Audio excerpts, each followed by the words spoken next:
It's the #1 destination to learn about snowmobiling, network with other sledders, and have an awesome time doing it.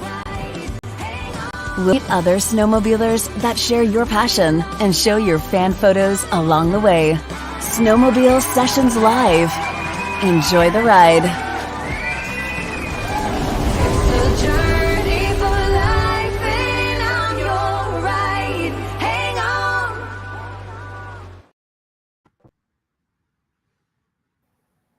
This episode of Snowmobile Sessions Live is brought to you by Energy Powersports. They're Oakville's full-line BRP dealer with sales and service to all BRP models and so much more. Energy Powersports always has the fun in store with a wide selection of clothing, parts, and accessories for all your powersports passions. Make Energy Powersports your source for Can-Am off-road, ATV, and side-by-sides. Can-Am on-road Ryker and Spyder, including the sporty F3S. Sea-Doo watercraft and Switch pontoon boats. And Alumacraft fishing boats powered by Mercury Marine. Put yourself on a Manitou pontoon or a Widescape stand-up snowmobile. Energy Powersports is the home for Lynx and Ski-Doo snowmobiles for the entire family. Do you feel the energy? Energy Powersports, 879 Cranberry Court, Oakville, Ontario, or online, energypowersports.ca. Fan photos are brought to you by Fast Track Snowmobile Traction. This season, quit sliding sideways on the ice and losing races to your buddies. A Fast Track stud kit will help you with improved braking and give you the arm-ripping acceleration you crave. I put over 3,000 clicks last season on my Renegade 850, and I'll tell you, these studs exceeded my expectations. Not one broken stud, my Ida wheels still look like new, and they hooked up like I was on rails in the twisties, inspiring confidence every ride. Fast Track Top Gun kits are the highest rated stud kit at 4.9 stars with over 230 reviews. The studs are heat treated stainless so they are strong and they don't rust. The kit is lighter, easier on the track, and has a lifetime warranty against breaking. Each kit comes with a track-specific template for complete balance with over double the scratch lines from stock templates. All listeners when purchasing a stud kit can get a free install kit, a $30 value. Visit fasttrack.co, add both products to the cart, and use the coupon code SNOW at the checkout. That's fasttrac.co. Fan photos are brought... Hey, you gotta hide that. Hey everybody, welcome aboard here, and we got Terry Burmeister. He's from Thunder Products Clutching. Terry's got lots of decades of race experience. His CFO of the company, Tim Hank, and himself have been racing over 30 years. So Terry has raced ATVs, cars, dirt bikes, trucks, and of course, snowmobiles. Welcome aboard, Terry. Hey, Gary, how's it going? Thank you. Excellent. Yeah, thank you for joining us tonight. Yeah. So tell us a bit about yourself and Thunder Products Clutching. Give us a soapbox speech. Well, a little bit about myself. As you mentioned, I have been racing for quite a long time, 30 years plus. 53 years old, young. Actually, how do you say it? Young. The Thunder Products Clutching was founded about almost 6 years ago now. We actually purchased Thunder Products from Lon Peterson, who originated in Minnesota.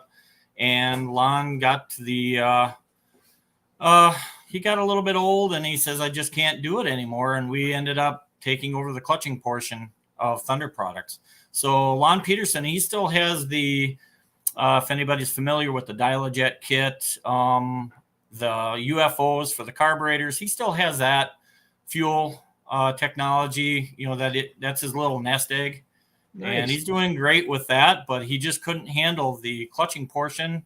It just got to be too much for him and his wife. And we took it over and we've just been going 100,000,000% with it. Right on. Right on. And I'm going to ask you this because why have I not heard about Thunder Products Clutching until now? I think a lot of people haven't heard of Thunder Products Clutching because Lon with Thunder Products really wasn't social media savvy. He basically went to Heydays, had a small booth at Heydays, advertised in Snowtech magazine, but that was about it. And ever since my business partner, Tim Hank, and myself have purchased the clutching portion of Thunder Products and called it Thunder Products Clutching, we've just gone ballistic with social media, even in the racing stages. We'll get to that a little later. I mean, we've blown up big time. I mean, I would have to say, in fact, our customers have even told us we've gone from, like, say, if I put a percentage, 10% to 90% within a few years. And we're getting to be very well known now. We do a lot of sponsoring with groups, especially a few of the asphalt racers, their clubs, and a lot of good organizations with like CNE has a lot of the retired and war veterans, stuff like that. So we do a lot of sponsoring just to get our name out. And we do a lot of where we go to and do a lot of snow shows. That Lon and Ann Peterson from Thunder Products never went and really did that. So we're trying to expose ourselves as much as we can and help each other out. And through that, make a lot of customers, make a lot of people happy. Nice.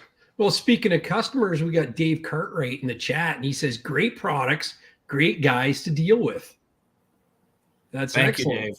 Yeah, who else we got in here? We got Wisco Sledheads. He says, what's up, everyone? Hopefully everyone got some riding in this past weekend. Brian Lynn from No Fish Lake. Thank you, Brian Lynn, for hosting Drew and myself on the weekend. We had such a great time up in Bonfield, Mattawa area, and it was full of trials and tribulation, including a sick lynx, which I dragged home, and I think Brian took him to the vet today to get looked at. But yeah, it was only running on one cylinder, and then it ran on no cylinders. So I'm looking forward to hearing what that was about. But Brian, you're amazing. It was a fun time. We had lots of laughs. He's an old friend from the past, and he just retired up north and said, you know what, if you want to come up, we've got a place to stay. And we took him up on the offer, and don't regret it. I can't wait to go up again. So Renegade X is in there. He says, good evening, everyone. Just fly low. Greetings. Jeff Dancer, his wife Mary's getting ready to do the Kelly Shires run this coming weekend. So he says, good evening, Gary and everyone. Just Fly Low is in there. Hey, Jeff, Skidoo 600R. Good evening, guys. We have Corey Brock says, fellas. And Corey Brock's had a rough weekend. He's put down about 10 swearing faces there. And he says, that is all. Wisco Sledheads, keep your head up, Corey, and I agree. You should keep his head up. Brett B gives us a clap. Jacob Massart's in there. He's chatting about with the gang. Rob Overholt says, good evening, everyone. Rob from the Oil Guy is in there. He says, hello. Energy Powersports says, hey, everyone. And Jacob Massart, he's the man. He gives us a $5 super chat. Nice. There we go. Gary, buy Corey a beer and help cheer him up a bit. You know what? I'll probably do that Thursday night. Yeah. We'll take care of Corey, Energy Power Sports says. I know they will. Shoot My Shot says, hey, everyone, hope all is well. So that's great. So there you go, Corey. We got to have a beer on Thursday because now I've got $5. We'll only get one, though. We're going to split it unless someone else wants to buy me my own beer. It'll be a draft with 2 straws. And I'm seeing the comments also. So if anybody has a question or anything, they can post a question or whatever. Yeah, for sure. Hey, so why would someone need to put a clutch kit on their sled or anything for that matter? We get asked that a lot. In fact, everybody thinks, well, the OEM stuff is good. Is it good? I will absolutely, accept that. They are good. Can we make it better? Yes, and we have. Just to give you an example, let's take the SR Viper, which Yamaha came out with in 2014. And I was actually one of the people to actually ride the prototypes of the SR Viper. And I said, man, you guys got to do some good clutching on this thing, because I said, right now, it's not going to make it. I said, you're going to have a sled that is going to be, it's not going to be very liked, and people are going to be very, very angry, upset that they're spending a lot of money on these sleds, and the thing isn't going to perform, especially for a machine that's over 1,000 cc's. It took us a year and a half to develop a kit for the SR Viper. And just to give you an example, we hit a home run with that kit. Everything that you could expect from a clutch kit, like I said, we hit a home run. Better fuel mileage. I mean, everybody thinks, okay, well, you put in a clutch kit, you're going to lose fuel mileage. You're just doing it to perform or gain performance. It's not true. Three things that I always try and do with a clutch kit is safety, reliability, and longevity. Yeah. And when you can do that and still get performance, that's when you're gonna win. And we did that with the SR Viper kit. We got low smooth engagement, and this is where the safety factor comes in, because everybody's sick and tired of the high engagement. Where first of all, when you got a helmet on and you got high engagement, it's always snapping on your neck. When you go to load onto a trailer, or even to pull out of your garage, or even to cross a road, what happens? You got high engagement, it spins the track. Next thing you know, you got stud marks on your cement, or in your trailer, your nice trailer, ripping the mats out. So when you can have a low smooth engagement clutch kit, and then be able to put the power down to the ground, and we got a guy up in Canada right now, actually, that has been racing with our clutch kit. It's the same clutch kit that you can buy right off the shelf, and he is just smoking the 700 class, the 600 class. His name is Mike James Fowler, and it's just I forgot how many times he's been points champion there, but he just he's got to run a certain type of muffler. You can't modify the ECU. You can't do anything with the engine. Basically, it's the stock class. And as I mentioned before, that same kit we get 17, 18 miles to the gallon with. And when you can take a sled that top speed average is right around 90 miles an hour and install a clutch kit that'll give you the low smooth engagement, put the power down to the ground, get over 100 miles an hour when you want to, and then get better fuel mileage, that's a no-brainer. Yeah, yeah. No, that's cool. We've got a couple questions in here. All Terrain TV says, hey guys, my buddy's stock sled isn't making it to peak RPM all the time. Could this be a weak primary spring? It's an 800 P-Tech. That could be a primary spring. That could be a secondary spring. If the clutch is, if the spring is bad on either one of those clutches, it's going to let it either open, like the secondary open, way more than what it's supposed to, or the primary spring is shifting way too fast in the primary and advancing that belt too much. That's how you get low RPM. How do you diagnose that situation from afar, like from over the phone? Is that something that he could call in and talk to you more in detail about to figure out? If he calls us, yes, definitely. We can walk him through on things to check. First of all is visual, but like on the secondary, you'd have to have that, apart, and that takes a lot on that sled. But, there's things that you can try, where you can actually open up the secondary and see what kind of tension there is. A lot of the guys use a fish scale for checking spring tension for the secondary. So there are things that we can do over the phone. Sometimes, there's just a couple of things, like if somebody calls up and they're like, well, I got my sled, it just doesn't want to perform. I'm getting low RPM. What is wrong? And it's like, well, oh boy, there's all kinds of, scenarios that it could be.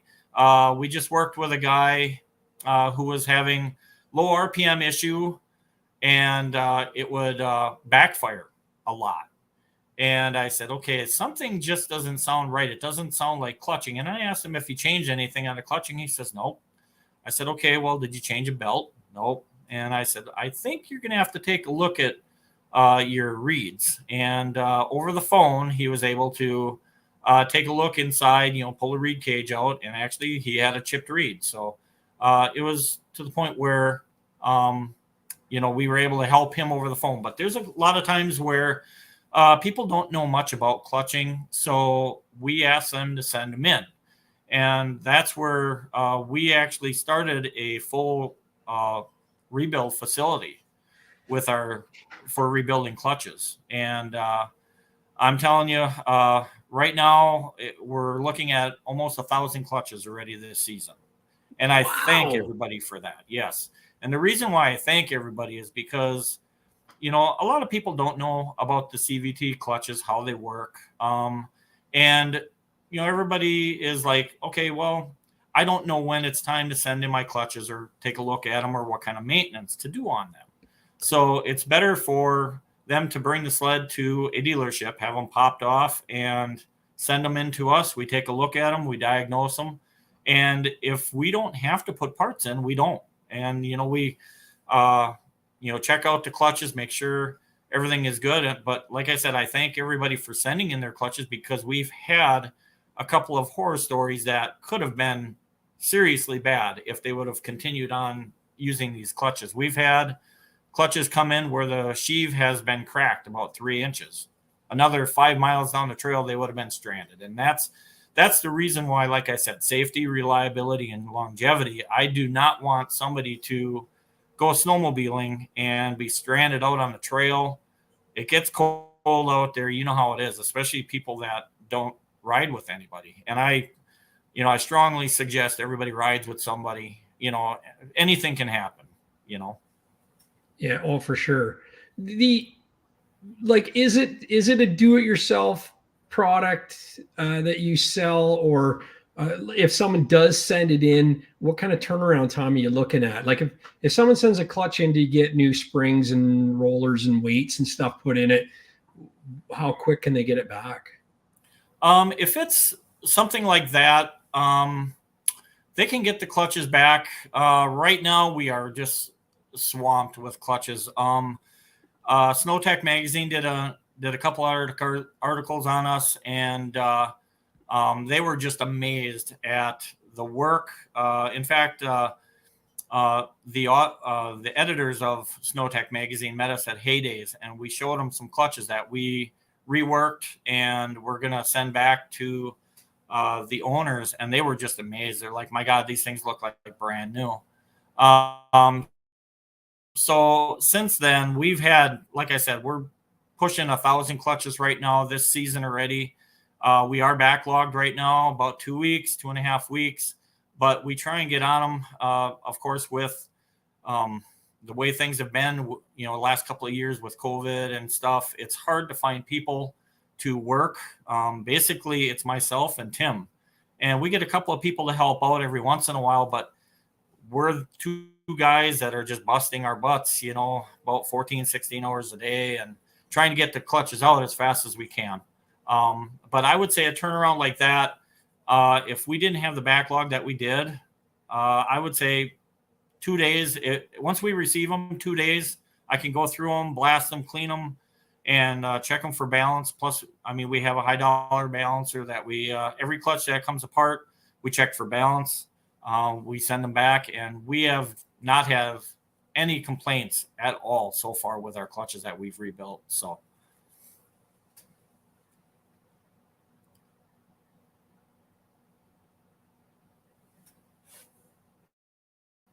I think I lost you there a little bit for sound.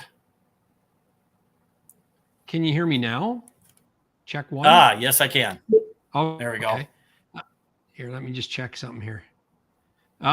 So he says, what's a safe way to remove a very stuck primary? The puller is bending. He got the first half off, but needs to get the back half off to be able to remove it from the sled. It's a 97 Mach 1 Ski-Doo.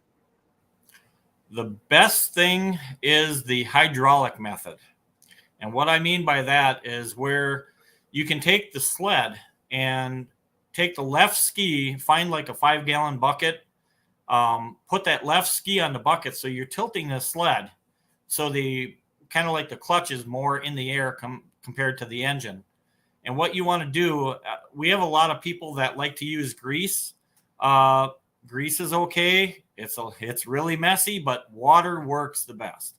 Water is nice is because it dries and you don't get, grease all over the clutches. You don't get all messy and everything. So basically what you do is before you put the clutch puller in, you want to take Teflon tape, put it on the threads of the puller, pour a little bit of water down into the clutch that the clutch puller is going into, and then thread the clutch puller in, tighten it up, and most of the time it'll pop off right away, but just get it tight and let it sit for a little bit, and that water pressure will slowly work its way through around that taper, that clutch taper. And after you give it a little bit, like about 3 or 5 minutes, you can go back and tighten that clutch puller again, and it'll pop right off. That's the best way I've seen of doing it. Yeah, that's good. And tipping it up will hold the water in so you can get more water in there. Exactly. More hydraulic. Yeah, that's great.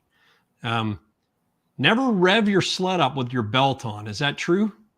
Very true. Very true. In fact, lately there's been a lot of clutch explosions out there, and it's not pretty. And because we are a clutch, we sell clutch kits, and we actually do sell rebuilt clutches, and we also order brand new clutches from other manufacturers. The thing is, do not rev your sled up without a belt on. That's the biggest no. First of all, the people that are usually doing it have their belt guards off, and I don't want to see anybody get hurt doing that. Yeah, for sure. Here, I just got to welcome Greg Kelly into the chat. He just arrived, so there we go. Yeah, so and the Ski-Doo P drive's a great clutch system from my experience anyway. What kind of things do you do to help people with a P drive to improve it? And how can you improve it? What's that? And how can you improve something that good? Okay, so the P drive is actually a really good clutch. It's got the only thing with the P drive is it needs some maintenance. And that's one thing I wish dealers would strongly recommend doing is telling their new customers, that buy a Ski-Doo with the P drive, make sure you take the rollers out and oil the bushings, oil the rollers that are inside it's got needle bearings in the rollers. Yeah. I've gotten quite a few clutches in for rebuilding where the roller bearing cages actually disintegrate and the needle bearings fall all over the place, and we got to get new ones. But as far as the clutch itself, it is a very good clutch. The clicker design is a little bit kind of, it's kind of confusing at first, but once you get it figured out, it's a really, really good clutch. What we have for the P drive is our clutch kit, especially for like the 850. We have a clutch kit which uses our heavy hitters. In fact, I have one of our heavy hitters right here. Try and show it to the camera. This is one of our heavy hitters. We are the Lon Peterson. Hold that up again. There you go. Hold that up again. Oh, okay. So Lon Peterson back in the late 70s, early 80s, came up with a design for an aftermarket weight that was fully adjustable. And he came out with a TSK weight, which is this little guy right here. And of course you see the patent on it. So this weight right here is adjustable down here in the mid and in the tip. And the way these weights work is you can add our screw-in fasteners, which are all gram balanced. They're precision machine fasteners. They're not anything that you can buy at a hardware store or anything. So it makes your weights completely gram scaled evenly all through. And the way you can do that is you add the fasteners to a certain area, and you can actually make it change RPM how you want it to work. And like the heavy hitter right here has the 2 adjusting holes, so that you got your tip hole here, you got your mid, and then in the heel, you got your heel weight that you can add or take out. Nice.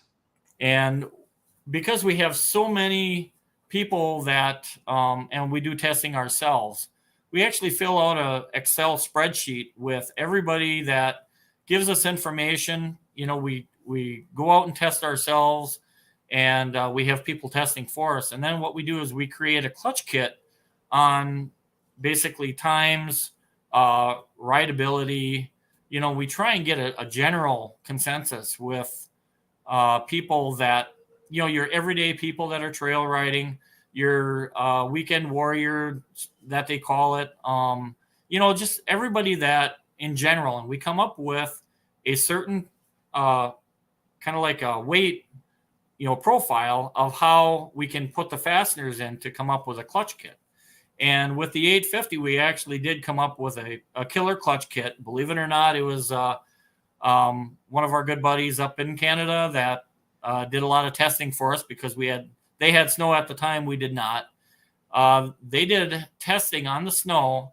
They ran it stock on an 850, and what was around 89 miles an hour and 660 feet. They put in our clutching and fine-tuned it, and they were getting 101 miles an hour and 660 feet. So that's putting the power down to the ground. That's great. Greg Kelly, hey lads, is Gary's happy hour Friday or Saturday night? Both nights, Greg. Both nights.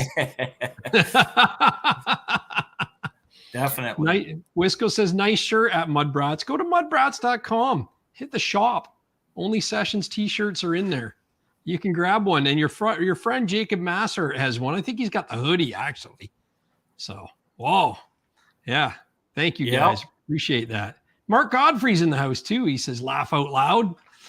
We got it. So, and where do people get started? Like if they think they want to get more performance out of their snowmobile. Like I rode a 600R, a 2019, I want to say, Gen 4 600R on the weekend.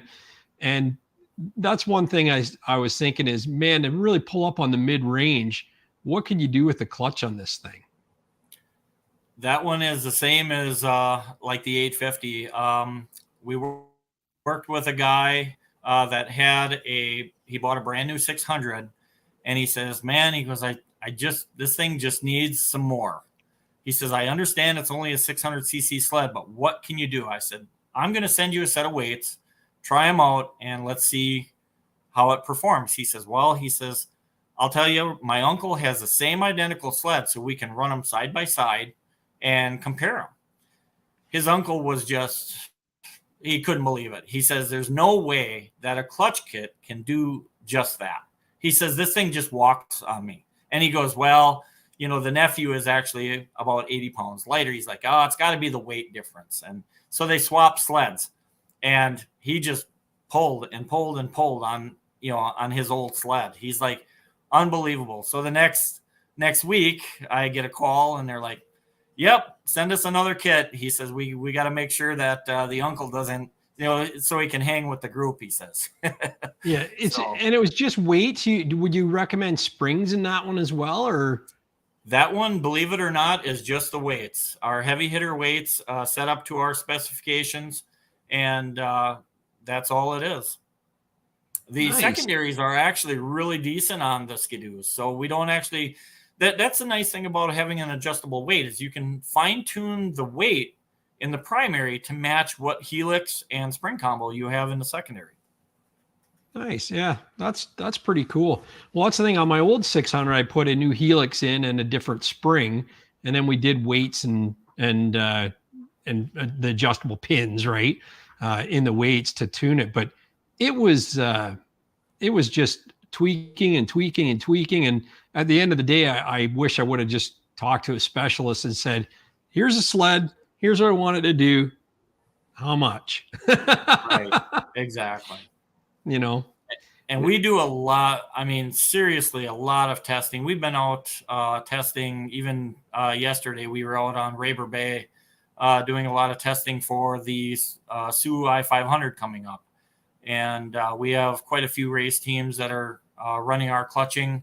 And I think we have a good shot at winning this thing this time. So we've come close a lot of times, but it's the same products you can buy for your trail sled. So when everybody thinks that we're just all about racing and stuff like that, we're not. 95% of our clientele, our customers, is trail riders, and 5% is the racers. But that's another reason why I think our name is kind of getting really familiar out there, is because we've started working with a lot of race teams. Team Articat, we've had a couple of championships won the last couple of years. Snowcross, we have 3 or 4 major, snowcross teams out there. And we were out in North Dakota for the first snowcross, and it's just, wow. I mean, that's something to see, inside the trailers and everything. And the team that we were in their trailer working with them, they were so happy we were there, because they were having an issue with, like a roller problem. And I said, hey, something ain't right. We got to figure this out. What's going on? Come to find out that the way the rollers, the spiders were coming from the actual manufacturer, were actually, causing problems. So we ended up changing rollers right there in the trailer. And Friday night, they did as good as they could. Saturday, they went out, and I think he got the one pro rider got 4th place, and on Sunday he got 3rd place. And the team owner came in. He says, the driver was ready to throw the sled in the trash on Friday night. He says, whatever you guys did, he says, oh, I'm more than happy. So it's nice to work with these guys and teams and stuff like that. But like I said, our 95% of our customers are trail riders, and we want to make them happy. We want to make them enjoy their sled. It's bad that they have to spend, how many thousands of dollars on these sleds, and to make them perform the way they want, they got to change the clutching. And it is what it is. We try and keep our costs down. We try and work with everybody, stuff like that. And we had to do a little increase on our weights and products this year, but it's because of the manufacturing process, availability of materials. It had to be done, but we haven't changed our prices in 5 years. And this was a hard decision to do at the beginning of this year. So, but we're doing good. We're still trying to keep those prices down, which helps everybody out there. So. Oh, for sure. Good question from Greg Kelly. He said, where's Terry's location? Where's Thunder Products located? Or do you have several? And do you ship, when you're shipping, do you ship to Canada? Is that an issue? We are in the UP of Michigan. So we are, what's that? No, you got it. Keep going. The UP is my favorite place in the Michigans. We are in, what's that? The UP is my favorite place in the Michigans. Is it? Okay. All you so we're up down in there. Upper Michigan. Yeah. We're right above the bridge, believe it or not. We're 30 miles south of Sault Ste. Marie. So if everybody's going to the Sioux 500, they're going to be right in our backyard.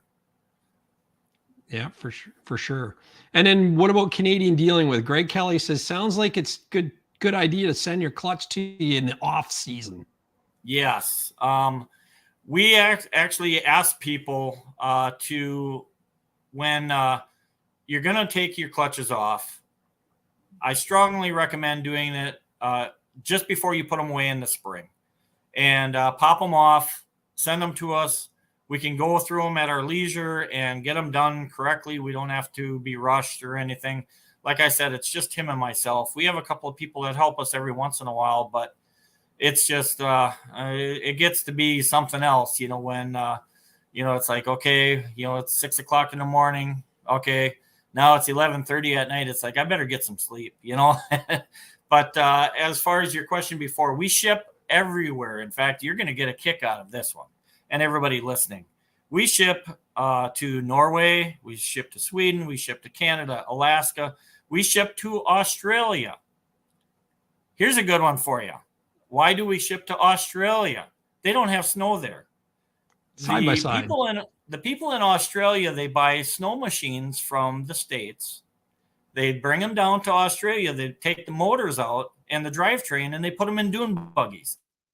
Oh, it's right the same on. clutching, works exactly the same way.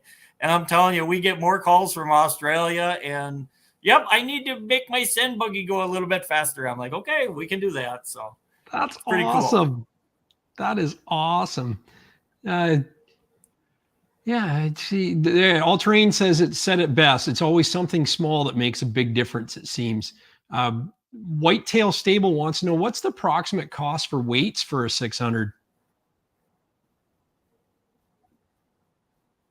The approximate cost for the weights on the 600 would be, because it's just the weights, would be $279.95, and that would be US. Okay. If you have to go, like, I know we talked about the SR Viper kit, which we kind of call all our kits that need springs, you know, stuff like that to make it a complete kit. We call that a big Venom kit. And when you're talking about a big Venom kit where certain sleds need springs, you know, just to make everything work well, that price is $319.95, which, you know, we got to cover our costs on the springs, stuff like that. But for just general weights, for the heavy hitters is $279.95. And then we have, for the vintage guys, that's another thing, is our weights that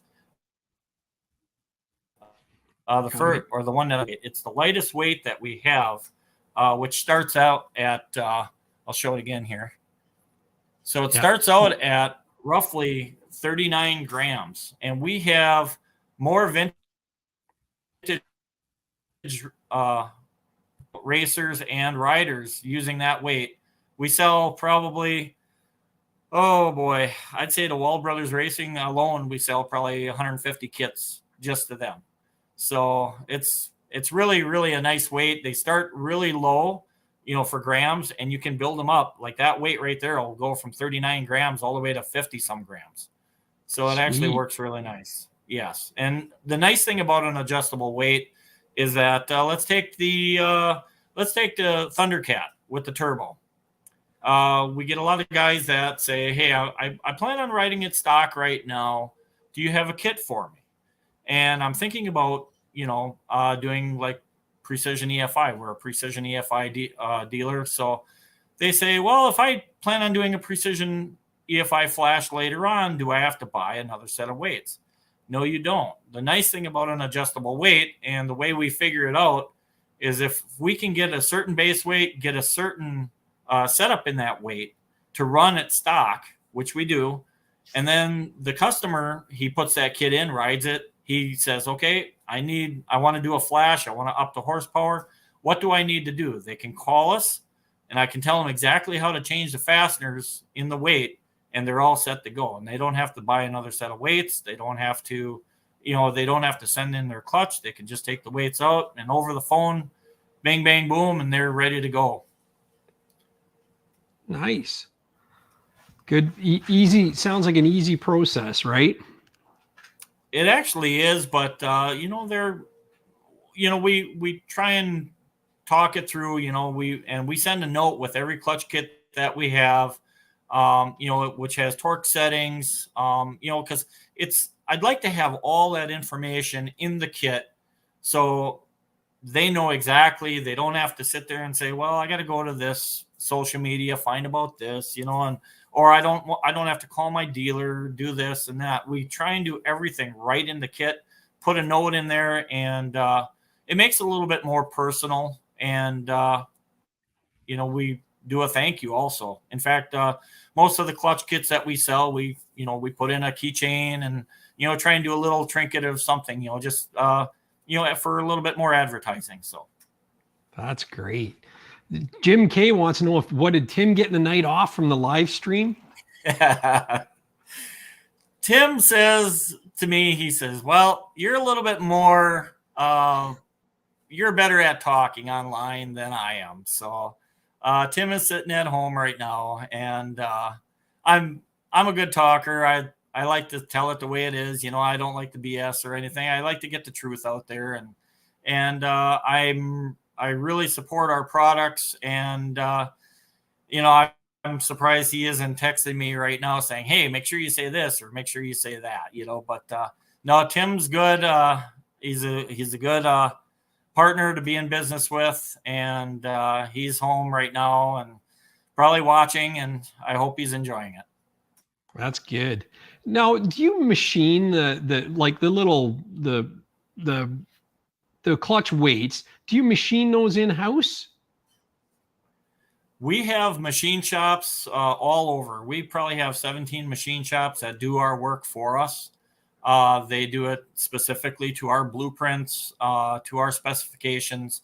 I would love to have a handful of CNC machines in-house, but right now that is just not the case. So we rely on our machine shops strongly, to get us product, make sure that our product is correct, make sure that we do very good testing. In fact, our weights are spin tested to 18,000 RPM. So wow, we want to make sure that we have a weight that is not going to come apart, blow up your clutch or anything. It's going to be like the three things that I mentioned, safe, reliable, and the longevity of it too. So that's our machine shops are great to work with. We've been dealing with them quite a long time now. In fact, it was even handed down from the previous owner of Thunder Products, some of these machine shops. So they're doing a great job. Future plans for Thunder Products clutching, possibly bigger building. We definitely need more help. Maybe get some machines in-house. Right now we do have a lathe. We do have a Bridgeport mill. We have our blast cabinet. We have our high dollar clutch balancer that we do all our own. But, to do our clutch rebuilding, we need more tools, more fixtures, and we need more manpower. That's the biggest thing, because right now the time frame of getting clutches turned around is kind of rough right now.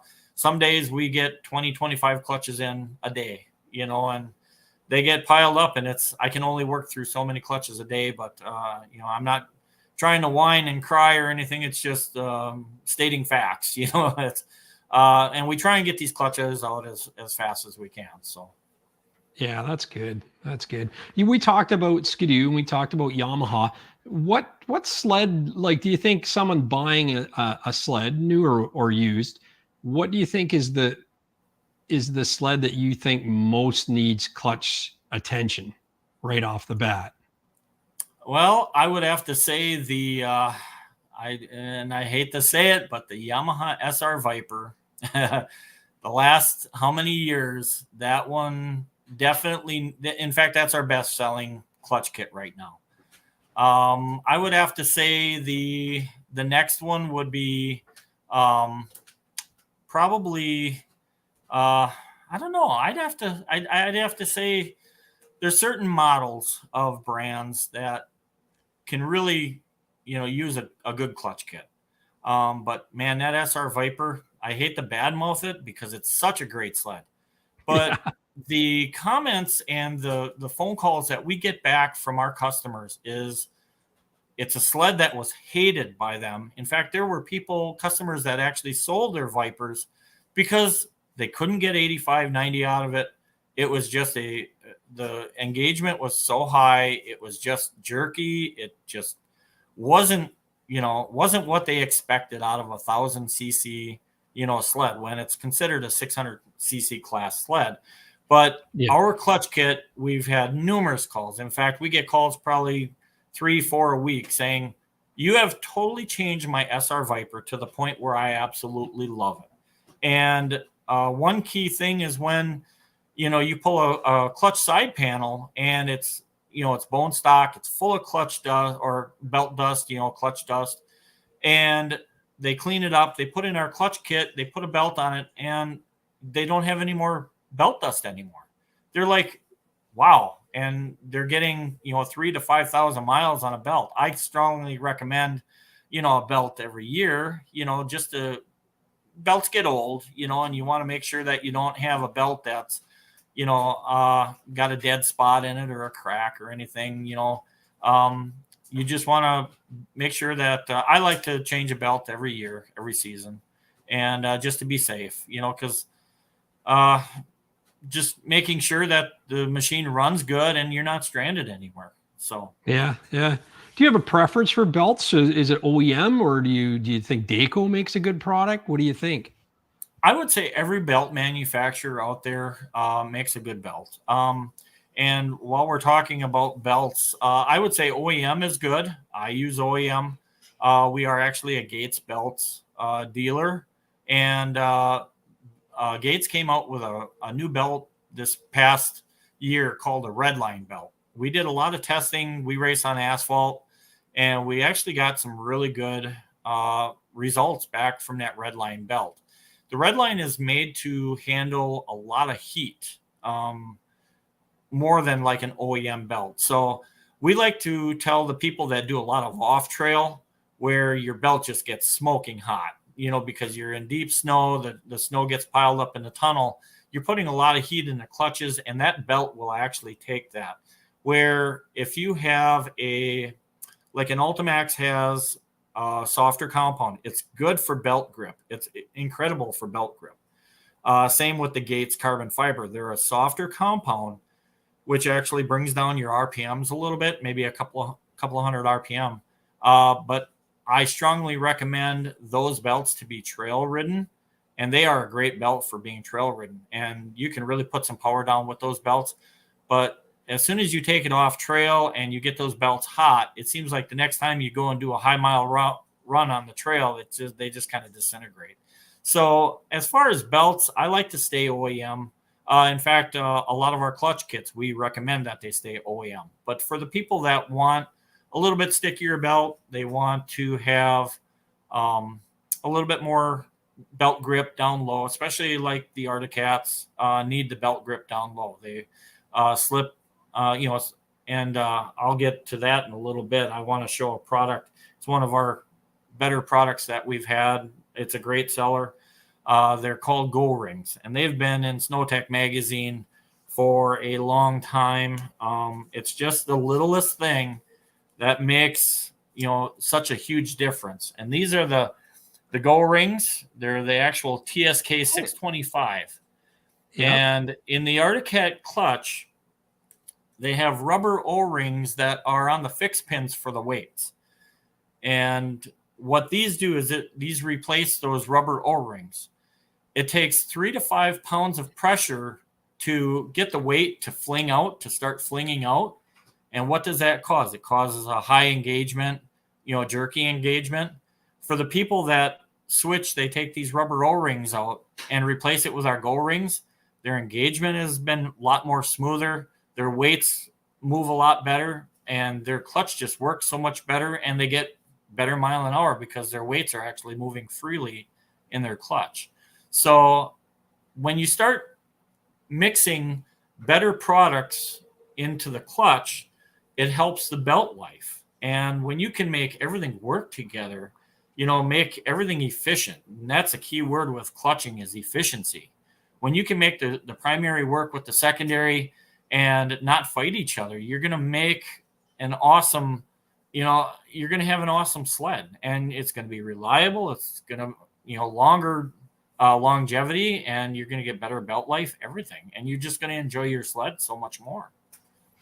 Yeah, I love that. Like the longer belt life thing is the thing that I've experienced with my sleds. And a friend of mine, Dino, he had a 2016 XRS 800 E-Tech, and it was 13,100 kilometers on the original belt with a kit.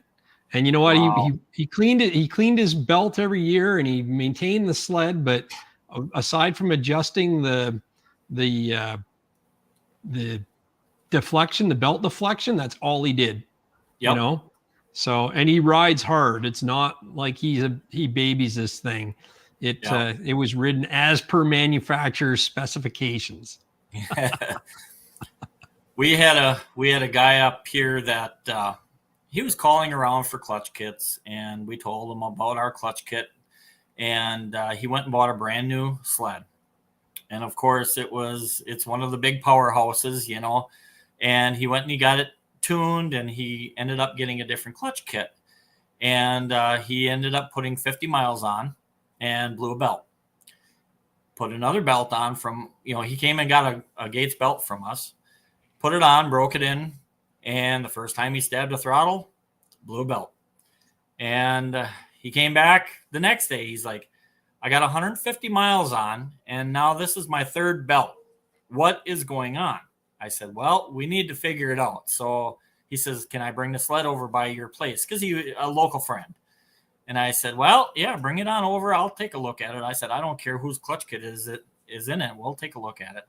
And that's another thing is we help people with, you know, we answer their questions if they're having clutch problems, you know, even if it's somebody else's clutch kit, you know, we'll help them out. That's one thing we're known about is our good customer service. You know, we're able to help everybody. If somebody's not running our clutch kit, big deal. You know, it's such a small niche, just snowmobiling thing. You know, we all got to work together, you know.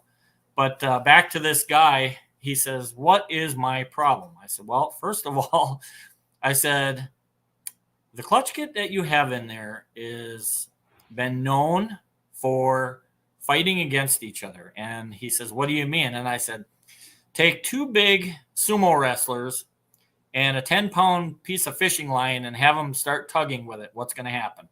He goes, well, is that why I'm blowing belts? I said, exactly.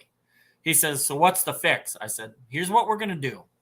I have the same identical sled. I pulled my personal sled out, yanked the clutches off, put them on his sled, and I said, go ride. Go enjoy your sled. He says, really? I said, yep. He says, well, you do know that I ride this sled like an ASSHOLE. And I said, I do know that. I said, but go and have fun. I said, see if you can. I said, here's a challenge. See if you can go and break a belt. They put 300 miles on that day of very hard trail riding, stand-ups, everything. I mean, the next pictures that I saw, this guy had the biggest smile on his face. He says, why is it this way now? He says, I put 300 miles on. I love my sled. I said, you got your clutches working efficiently, and it's working. It's putting the power down to the ground. I said, so what do you think? He says, yep, I'm sold. He says, just take the stuff out, put your stuff in. And he said, and to this day, I don't think he's blown a belt. And in fact, if he would blow a belt, I would hear about it, because he'd probably be, you know, ringing my phone off. Hey, I need some more belts. I need some more belts. And he rides up here all the time, and he is not afraid to get on this sled, and he's 300 horse tuned. And so, but wow. loving it, you know, so go ahead.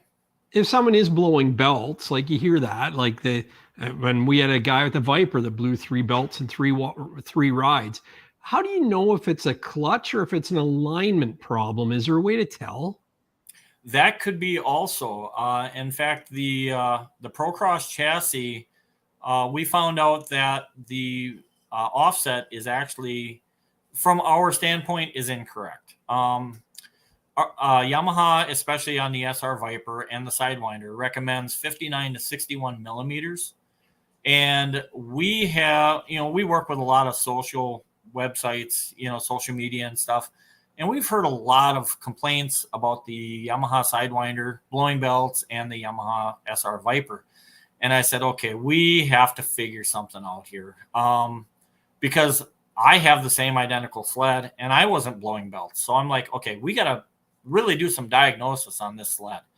And I'm tuned 300 horse. In fact, we have a few sleds that are Precision EFI, you know, Turbodynamics, Hurricane, Evolution Powersports when they used to do tuning. So we have all the tunes out there to do clutch kits.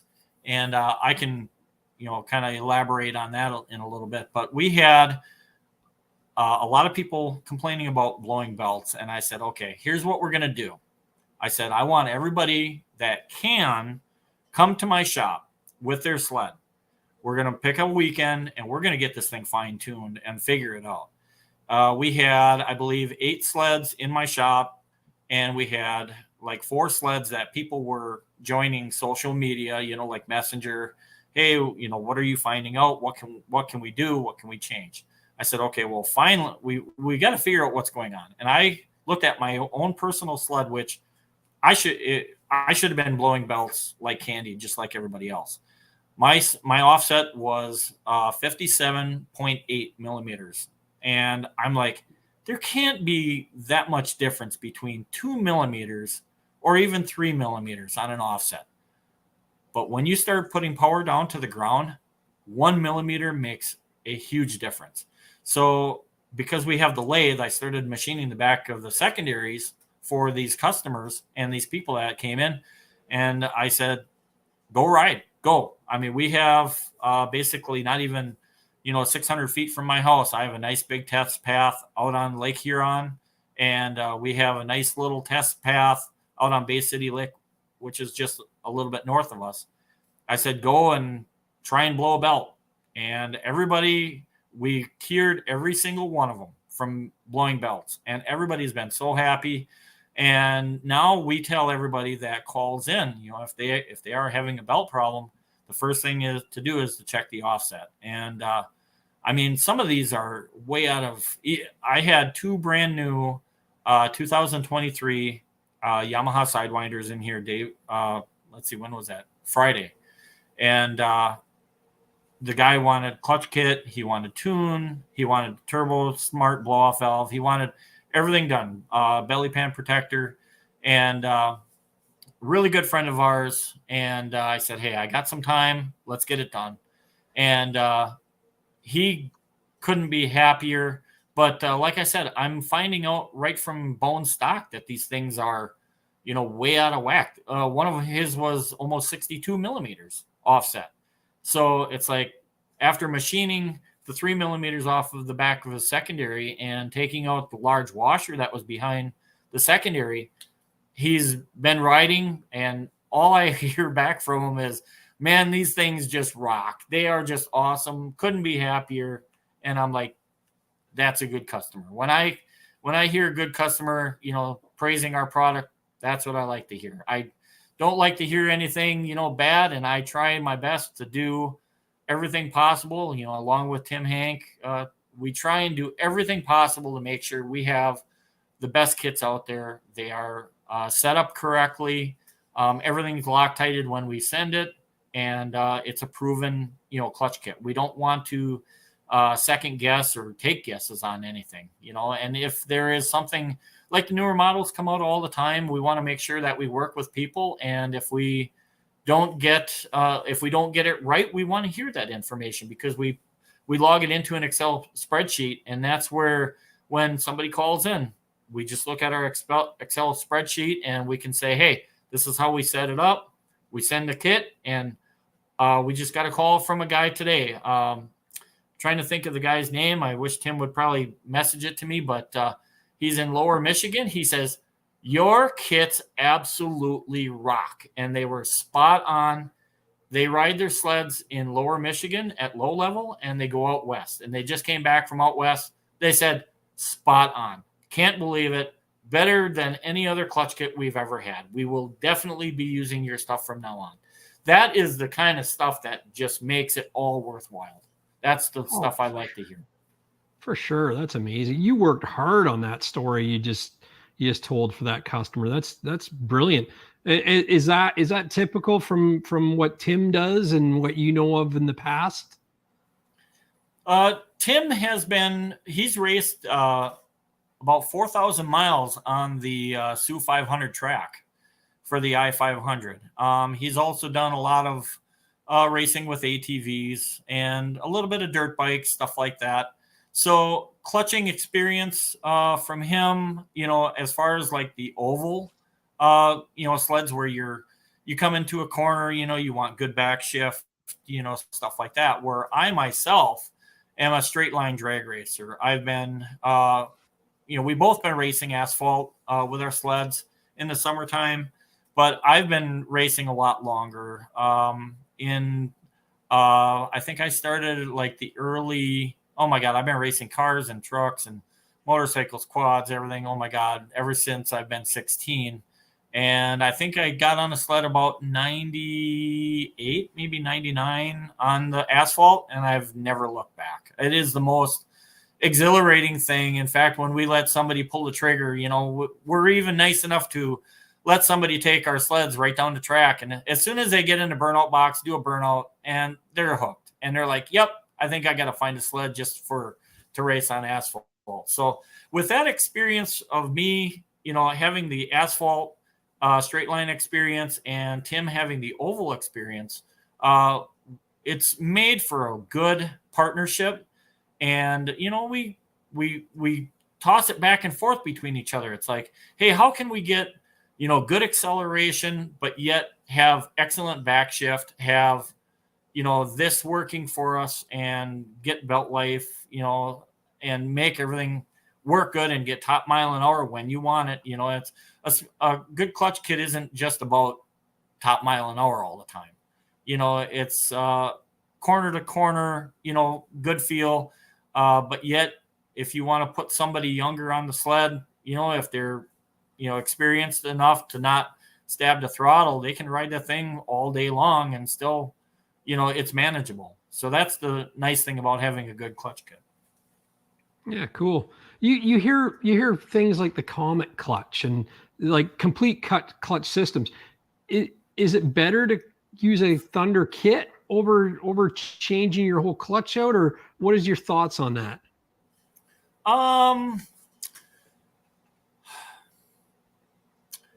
The thing is, they're in some cases you don't have to change out your clutch, but with some of the, and I don't want to badmouth anybody, but there are a couple of clutch manufacturers out there that I am scared to. In fact, I've gotten lots of pictures from a lot of people where these clutches have been coming apart. So we do recommend them to change out their clutch. And in fact, the one clutch, you can't even get rebuild kits for it. You can't rebuild it.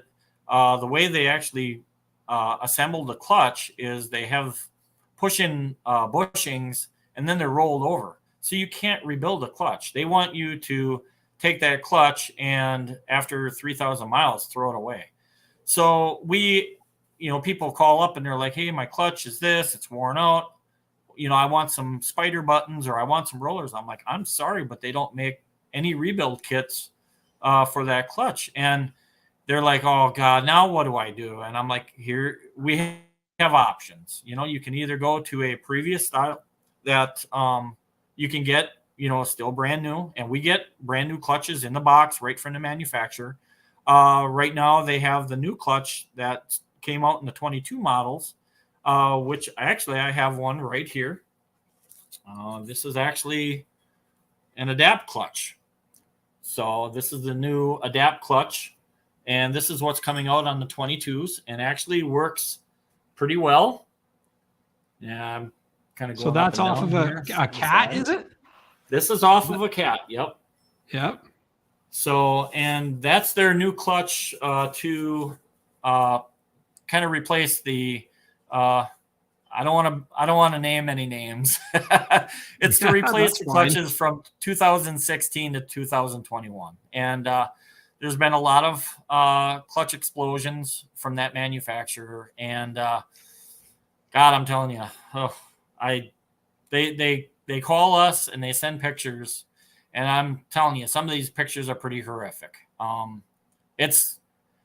Somebody's going to get hurt. And that's why it's so important that we're having this. And in fact, I am so happy that you contacted me, because if somebody just takes off their side panel and takes a good look at their clutches, and the best way to maintain these clutches is after a good ride, get in there with some compressed air and just blow them out. Get the belt dust out. If they're riding in, like dusty conditions, there's going to be conditions where they're going to have, believe it or not, gravel, sand, a lot of railroad grades have like red rock, and it's almost like a clay or like a granite, and that actually gets worked up into the snow when they call it snert, snow and dirt mix. Yeah. And they'll actually that'll work its way into the clutch compartment. And when you get something like that in there, you got to get that out of there. Otherwise, it's just gonna put marks in your clutch. It's gonna embed itself into the belt, and you want to just kind of keep an eye on that stuff. What we tell people is take your side panel off, take a look at your rollers. Make sure your rollers are not loose. Make sure they're rolling freely. Make sure that you don't see any kind of cracks or anything on the sheaves. A lot of times people will actually they'll put their sled in a trailer in springtime, and they won't look at it until the first snowflake comes down, and they're like, hey, what's going on? In fact, we had a guy from Pennsylvania that drove all the way up here to the UP to Snowmobile because he didn't have any snow at home, and hooked up to his trailer, unloaded his sled at the hotel, gave his sled a pull, and the thing started taking off on its own.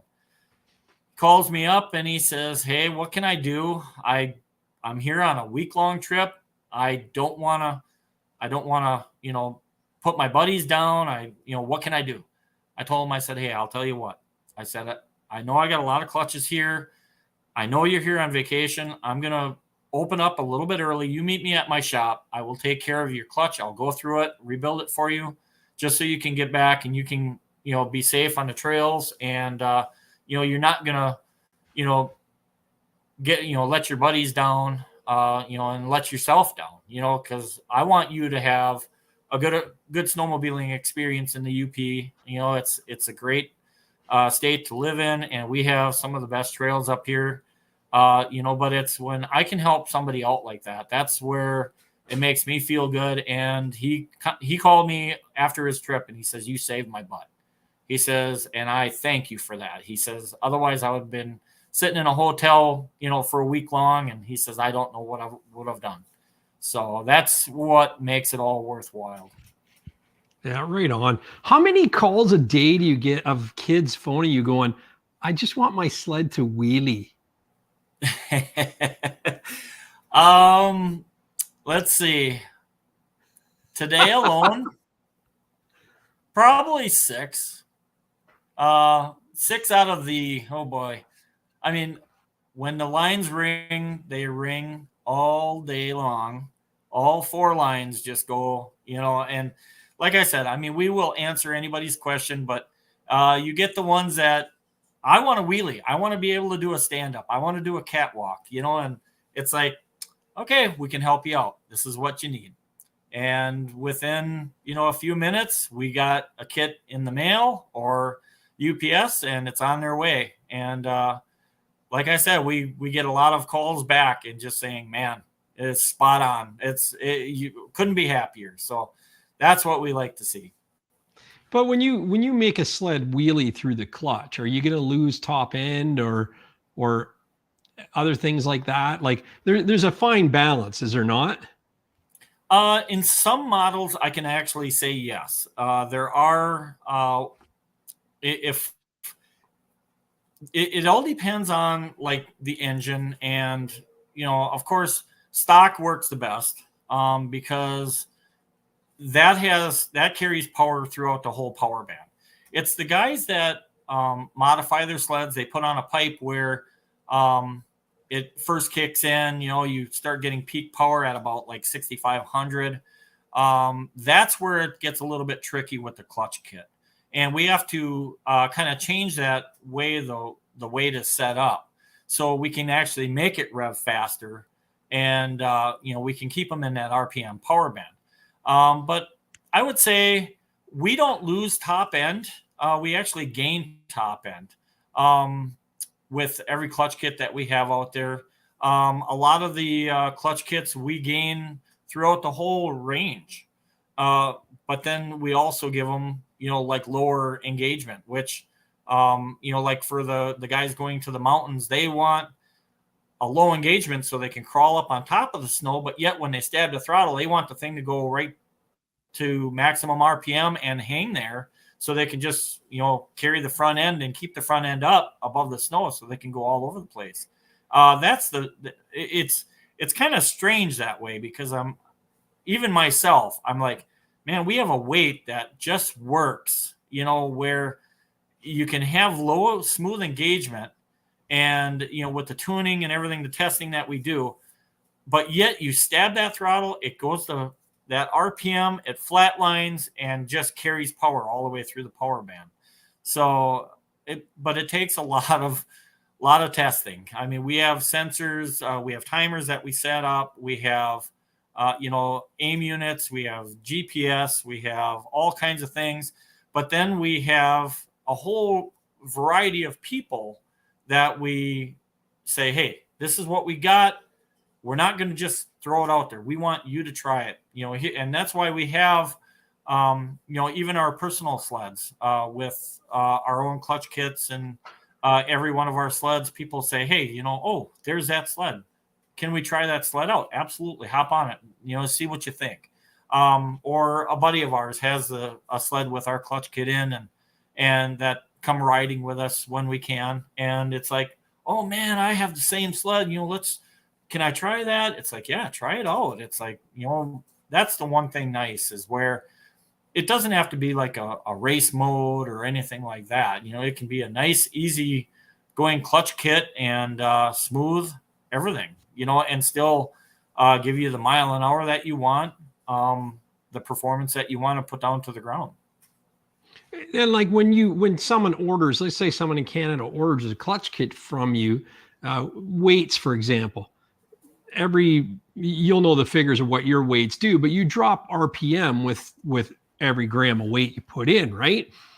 How do you, do you give the customer a series of weights and say, we think you should put this weight in first, and then from there, if you're not running your peak RPM, then go up or down from there? Is that kind of how you treat things? That has happened, yes. In fact, with all the testing that we've done ourselves, and like I said, we put a lot of testing into our weights and our clutch kits before we even let it go out the door. But the thing is, every sled out there is not the same as the next sled. And it's, every single sled is different. So when we send them a clutch kit, if they are unhappy, of course, they can call us and ask us what they can change. But basically, we tell them, hey, if you're going to be riding in this condition, and conditions play a factor too, temperature, conditions, everything. So if you're going to be riding in this condition or in this temperature, you might want to take a little washer out of the tip or something like that. And that's where the adjustability of our weights is so fine tunability, and in fact, other clutch companies have even told us, your weights are way more fine tunability than what we have. And, we go down to 0.4 of a gram. So wow. When you can change your RPMs every 50 RPMs just with a little brass washer, you're going to get it exactly the way you want it. So can you show us how those, because most of them are pins that screw in, right? Into the very end of the weight. Yours has holes, it looks like in the side. Can you show us how those work? Have you got one there that you can actually play with? Actually, this weight right here, which is our TSK weight, has the threaded holes, and you got your base down here, your first hole, and usually the first hole is like your 30 or your 0 to 30 mile an hour. Your second hole is your 30 to 60 miles an hour. And then your tip hole is basically above your 60 mile an hour. So you can take or add weight from those positions. So just to give you an example, say I hop on a sled and it shoots up to, let's say, what we want is, say, 9,000 RPM.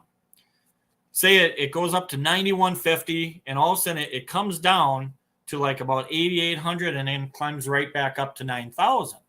Well, we got we got an issue there. It's like, first of all, we're way light in the heel, so we don't want to hit the rev limiter, which on most of these sleds is the rev limiter is right around 9,200.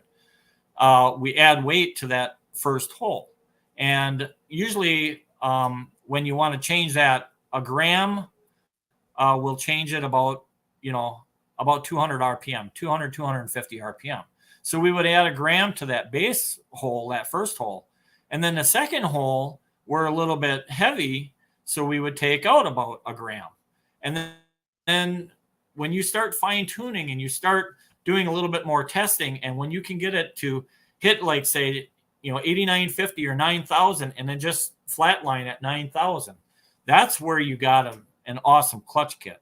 I actually like to clutch where for my racing and stuff like that, even trail riding, I like to use the inertia of the engine. So if you can get an engine to spin up at 9,100, and I want to come down to 9,000, I'll get that thing up to 9,100, and then I'll have the clutching pull the engine down.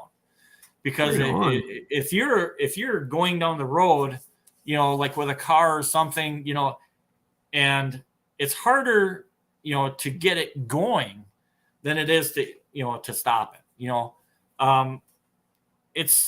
It just works so nice. And when you can make a clutch kit, when that engine's spinning, it's already like, oh, and all of a sudden you just kind of add some more weight, and you really put the weight to it, and you drop that engine RPM down. That's where you're going to get the pull.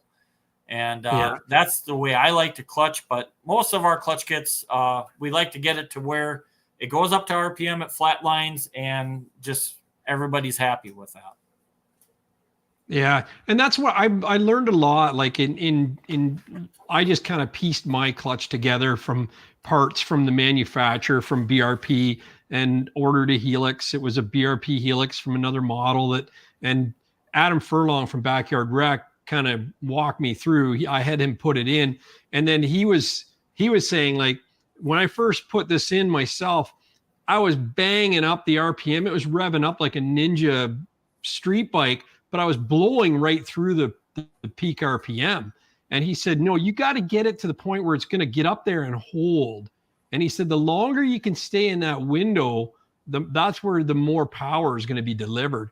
And Correct. That's where we added more weights, and we had to find that sweet spot and adjust the clickers to change the angle of the ramps. And I learned so much from Adam and just all the research, and figured out what the best, scenario would be. I don't know that I'm totally there yet with it. I don't really care anymore. That sled's in dire need of an upgrade today, but it's interesting. And when people ask me, they comment on the video on what did you use and what do you use? And I always just tell them, you know what, just go buy a clutch kit that's already done and proven. And now I know who to send them to, as far as Thunder products goes, because it for the amount of farting around we did with it was fun, and I learned a lot, like I said. But if you're looking just to get out on the snow and get some power to the ground, then definitely give Thunder products a call, because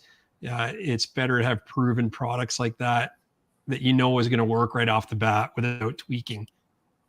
Right. And there are a lot of clutch kits out there, and we don't badmouth anybody's clutch kit. Everybody's put time in. Everybody's got, money invested, stuff like that. Like I said before, snowmobiling is such a small niche, and we want everybody to be happy. It wouldn't be right for, somebody to call and say, well, I have this clutch kit, and I'm not going to say, well, oh my God, what is your problem? Why didn't you buy our stuff like that? It's like, I can't do that, and if they have a question on, their clutch kit that they're running, which we get calls all the time. And a lot of them are just, hey, I'm not getting RPM. You guys are the clutch experts. You guys rebuild these things. Is there something wrong with my motor? Is there something wrong with the clutch kit? Is it this? Is it that? and we will give them the facts on everything and help them out as much as we can. Like I said, we all have to work together in this. We work with Dave from Hurricane Performance. We have plenty of dealers out there. I mean, Turbodynamics is a dealer of ours. We deal with them. Precision EFI, we're a dealer for them. We have a ton of dealers up in Canada. We have a ton of dealers in the United States here. And, we want to just make sure everybody enjoys their snowmobile. And, that's all I can really say. We just got to work together. That's the main thing. Oh, for sure. And that's the thing. Is that something, if someone phones from Canada, like Greg Kelly was saying, is that something where you'd recommend him a dealer to take his sled to, or one of your product locations? We actually do that. In fact, if, there's a lot of Canadians, I can tell you right now, that they want us to ship the mail. Well, USPS, I'm telling you right now, is the slowest thing on the face of this earth. And we've actually had a couple of packages get lost through the USPS. So we have a lot of dealers up in Canada, and we actually strongly recommend them to give them a call and see if they stock our product, which a lot of them do. And it makes it easier because a lot of them are they're within driving distance to some of our dealers. But then you're talking, if somebody's in Saskatchewan or something, and they're way far away from one of our dealers, we can ship them no problem, and we like to, ship UPS because UPS gets to Canada. I understand, there's fees and everything. It is what it is. I wish we could change that, but, there's USPS. We try and stay away from FedEx just because, we like UPS. They've been really, really good to us, and we know that the product is going to get delivered. But, the option is the customer. We want to make sure that the customer is happy. And if they want us to ship USPS, we just tell them facts. Hey, you're going to get your product, but it might be a couple of weeks. It all depends on when you want it.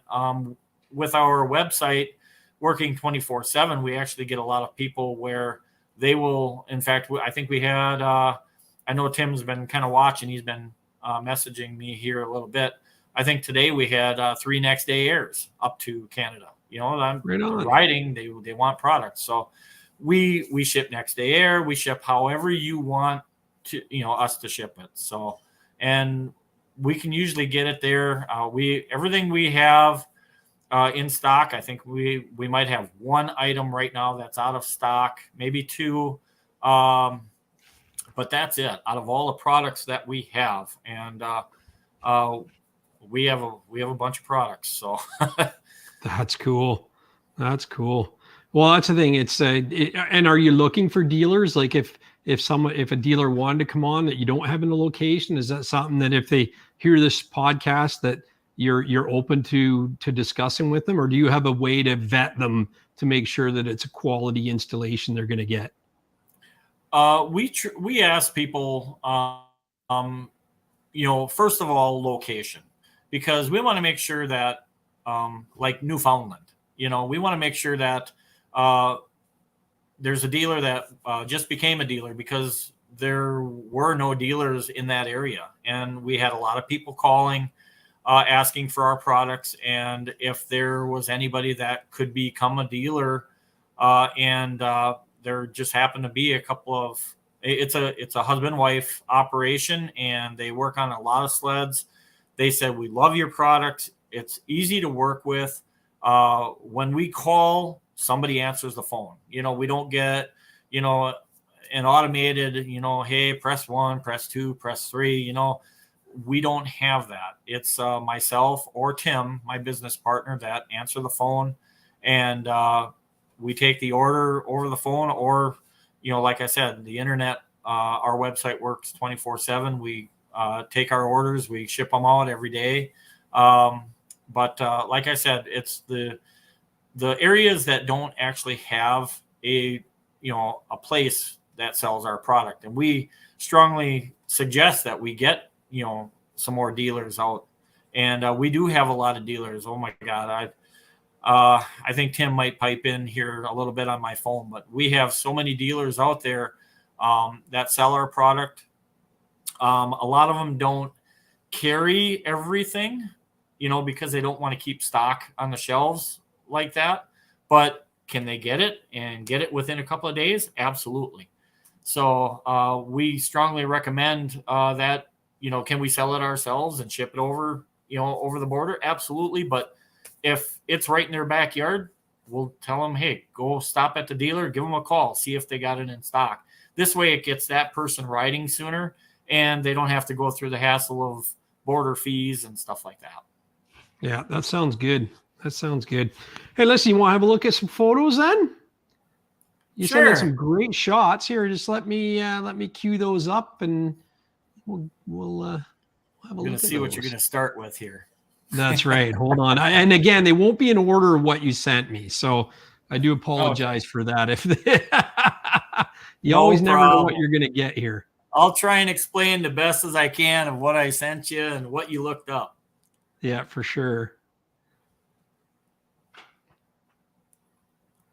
There we go. That was 2006. That was myself on my asphalt sled that I raced on the TV show Pinks. Oh, nice. Speed Television had a TV show, which was Pinks, and I got called from the, Rich Christensen. Rich Christensen called me at my job that I was actually working at on my work phone, and I said, "Who is this?" He says, "This is Rich Christensen from Speed TV." And I said, "You're joshing." I said, "Who put you up to this? Who is this?" He says, "No, this is actually Rich Christensen." He says, "I did a lot of background checking, and every time I looked up snowmobile asphalt racing, your pictures, your name came up." And he said, "Unbelievable." He says, I was wondering, he says, "I want to have a snowmobile episode that two people race their snowmobiles, their asphalt snowmobiles for pink slips." He says, "Would you be willing to do this?" And I'm like, oh my God. I'm like, yeah, I'll do it. Not even thinking about it. I thought, okay, yeah, let's do it.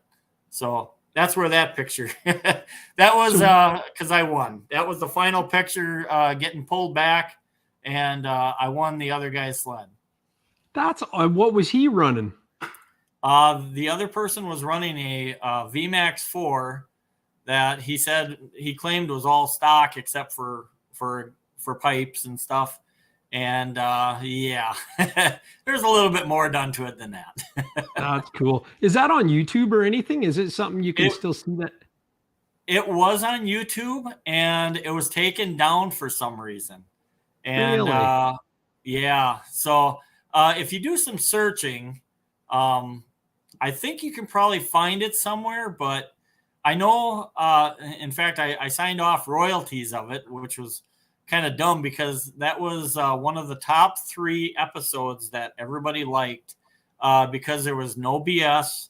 We raced our hearts out, and there wasn't this bickering. Oh, you did this, you did that. You're off of the gas and this and that. So it was a very, very good show, and a lot of people really tuned in. And people, in fact, this is kind of funny. We were down.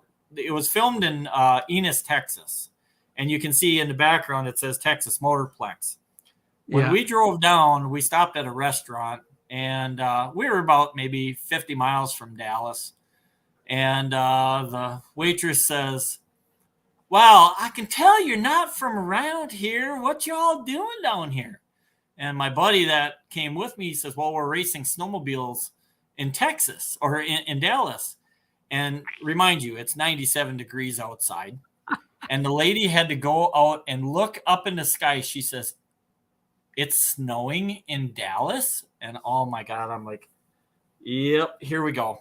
But it was a good time. And it's definitely, I think I lost a lot of weight just because of all the emotions that a body goes through preparing this. Because it's factual. If you lose your ride, you lose it. That's it. You sign over the titles even before the show.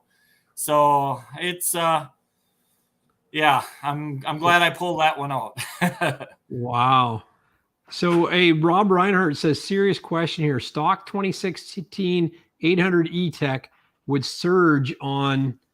Do you see that question? Hold on. I gotta Surge on top end, like go up and down 2 mile an hour with the stock belt at wide open throttle. Recommend fix with the stock belt, or recommended fix with the stock belt. Trying to think of if he's running a different belt right now, but that would be a TRA clutch on that as well, right? 2016, that's before the P drive. Yes. Yeah. That would be a TRA 4. And I would say definitely try a different belt, and see if it goes away. Otherwise, you'll have to take a look at possibly if he has something going on. Believe it or not, I had a clutch that just came in about 2 weeks ago that it was the weirdest thing I ever saw in my life. One sheave had a groove halfway around. I've never in my life saw anything like that. And it basically had the same thing. So if you would take a look at his sheaves and just make sure that there's no bevels or grooves or anything, that maybe he had a bad spot in the belt or something that and that's another thing is the debris and will get etched, or it'll actually embed itself in the belt. And when the belt's going around, if there's a piece of metal, or everybody thinks, oh, okay, I lost a screw down in a black hole. It's not. It's going to stay there. Sometimes it works its way into the clutch department and gets stuck in the belt and in the clutch. And in fact, when you see a clutch that's all grooved and nicked and dinged and everything else, it's not a pretty sight. So yeah, Tim chimed in and he says check ramps for the groove also. Good point. Exactly. Yep. There's Tim right there. Yeah, that's great. Yeah, so that's the ramps within the primary, right? He's Correct. Speaking of. Yeah. Yes. Yep. Because now, actually, going from Pinks, you were invited. You were invited on a spin-off of Pinks. Is that right? Oh yes. So shortly after that TV episode, because Rich Christensen loved that TV show, how it went, everything.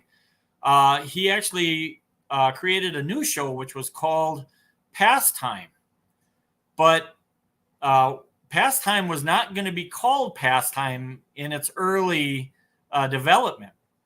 It was called Name That Test and Tune, kind of like the old show where Name That Tune back in the 70s or whatever. Okay. Yeah. So Rich wanted to call it Name That Test and Tune. And it's like he invited me down and he says, well, we're going to pick a certain amount of people to make time runs down the track. And we want to have a variety of, cars and trucks and motorcycles. And I just happened to be the last one on the show. It was kind of like the big money kind of thing. And the guy, he called me up and he says, he says, let's see what kind of car. Oh, we have a snowmobile. And then there's 3 contestants on the show, and each contestant needs to figure out what I'm going to run for a time run. And whoever's closest to predicting that time actually wins the money. So Pastime, it's an awesome show, and I wish they still had it. In fact, I think they're going to come back with it, but we'll see what happens. Yeah, that's cool. So, hey, that was the second TV show I was on. That's great. You're quite the celebrity, huh? That's excellent. All-Terrain TV says he knows, and this is a good thing. He knows it's a good idea to wash a new belt.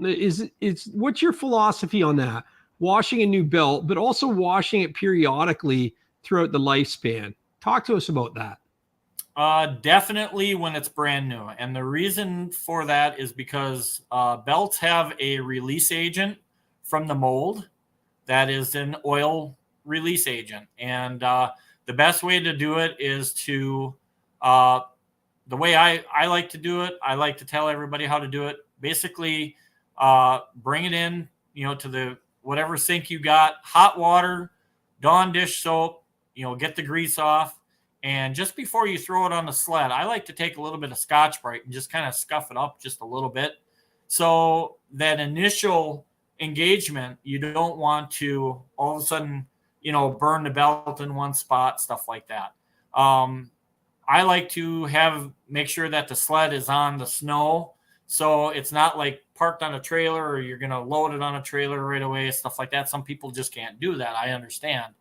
But the best way is to, wash the belt really good, let it dry. I like to scuff it with a little Scotch-Brite pad, blow it and put it on and be easy on it for at least 25, 30 miles. That's a good break-in procedure. Amen. Amen. Rob, the oil guy, wants to know, what time did you do on that show? What time did you run on that drag? When I was on the Pink show, we had there were a couple of guys that were wondering what my sled was running, and I think my fastest pass was a 9:59 I think it was a 9:59 and a quarter mile at about 128 mile an hour. And then on pass time, the show after that, when they predicted my times, the one guy guessed the 9:70. And if you ever watch the show, and I know there's a couple of videos out there, I spun off of the line because the humidity was getting to settle on the track. So when I took off, you could hear it like, whoa, whoa, whoa, whoa, whoa, whoa, and then it just kind of scrubbed my time. So it ended up being like a 10 flat. Wow. So, what kind of horsepower are you running then? In that Apex, I was running the engine stock horsepower was like right around 160, but I did have a 50 horse shot of nitrous on it. So I was right around 200, 210. Great. But I'm also not a small guy either. Yeah, yeah. Here's when you had hair. Yeah, I had a little bit of hair back then.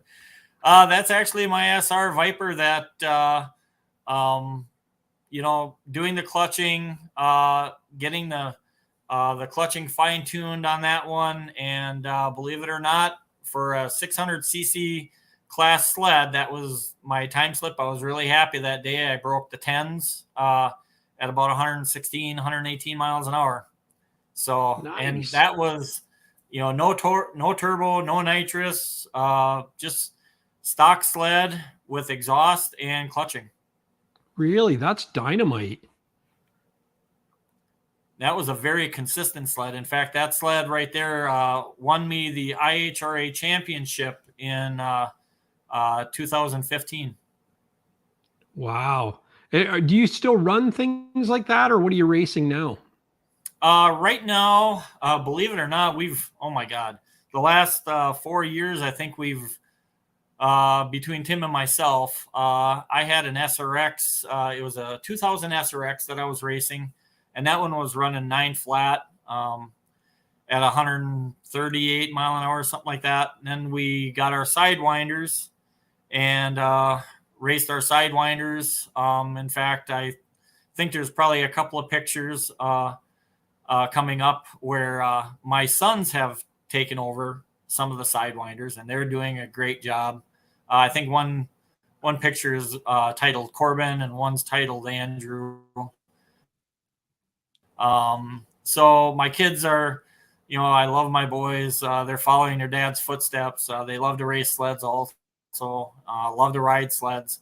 But right now we have a Skidoo, Pro Stock Skidoo.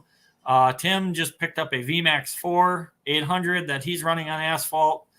He was racing his 850 Polaris. We did some, we try and do as much clutch testing as we can, summer months, and stuff like that when we don't have snow. So if there's like a little niche that we need to work out, a little bug or something that we need to figure out, we can actually do it on the asphalt, which is kind of neat. So we enjoy the spring, summer, fall racing asphalt. We're members of the MSA DRA and the MS DRA. So Two organizations. They're great. They're one's in Michigan and one's in Wisconsin. Great people to race with. And if anybody ever wants to see these sleds racing down the asphalt, we race at Mid-Michigan Motorplex in Michigan, Lower Michigan. And we race at 131 Speedway, which is in Martin, Michigan. That's usually in September or October. And then the MSDRA races in Wisconsin at Union Grove. So there's a lot of places to check out, our sleds running and other people's sleds running. So it's kind of neat, and like I said, once we get people there and they see it, they're kind of hooked. It's pretty neat. All Terrain TV says SRX 700 Triple went 138 miles per hour. Yes. Right on. That is cool. There's actually a video on YouTube. I think if you just type in the title, like snowmobile with parachute, I was doing a test run for Stroud parachutes. Believe it or not, it's a Top Fuel bike parachute. And the racetrack that I used to race at in Wisconsin they were racing quarter mile, but the shutdown is not the longest shutdown. I mean, they got plenty of shutdown, but when you're in a car and you got tires and, you got full suspension and stuff like that, it's not bad to take the hill. But when you got a sled that's doing 138 and all you have is a single brake rotor, you don't have, you got a track, that just, that's it, so I look at safety as a factor always. And I thought, man, if somebody blows a chain case or if this track comes off of this thing, where am I going? And they don't have a gravel pit. They don't have a sand pit there. It's basically a guardrail or trees. And I'm like, yep, I'm going to do some testing with this Stroud parachute. And believe it or not, every time I would pull the chute, it less wear on my brake pads, less wear on, my track, less wear on everything. And one of the racers that I raced with, really good friend of mine, Ken Zayats, he raced a Skidoo. It was like it was a Proline chassis Skidoo. And he says, man, Terry, what are you putting a parachute on a sled for? He goes, you don't need that. I said, dude, I'm trying to be safe. I have a wife, I have kids, and it's like, I want to make sure that I make it home. And, at that time, and we went racing that weekend, the weekend that I was trying out the chute, and believe it or not, guess what happened? His track delaminated, it came off, and he went into the guardrail and the chain link fence. That Monday, he called up Stroud. He had a chute on that sled within a few days. And he says, scariest thing that I've ever been on. So that's the thing. Well, and that's the thing. I think a lot of the races, if you get into certain classes, you have to have a chute. I know in Canada, that's the way it is. Yeah. And I know there's a couple of guys that I'm friends with on Facebook that have chutes on their snowmobiles.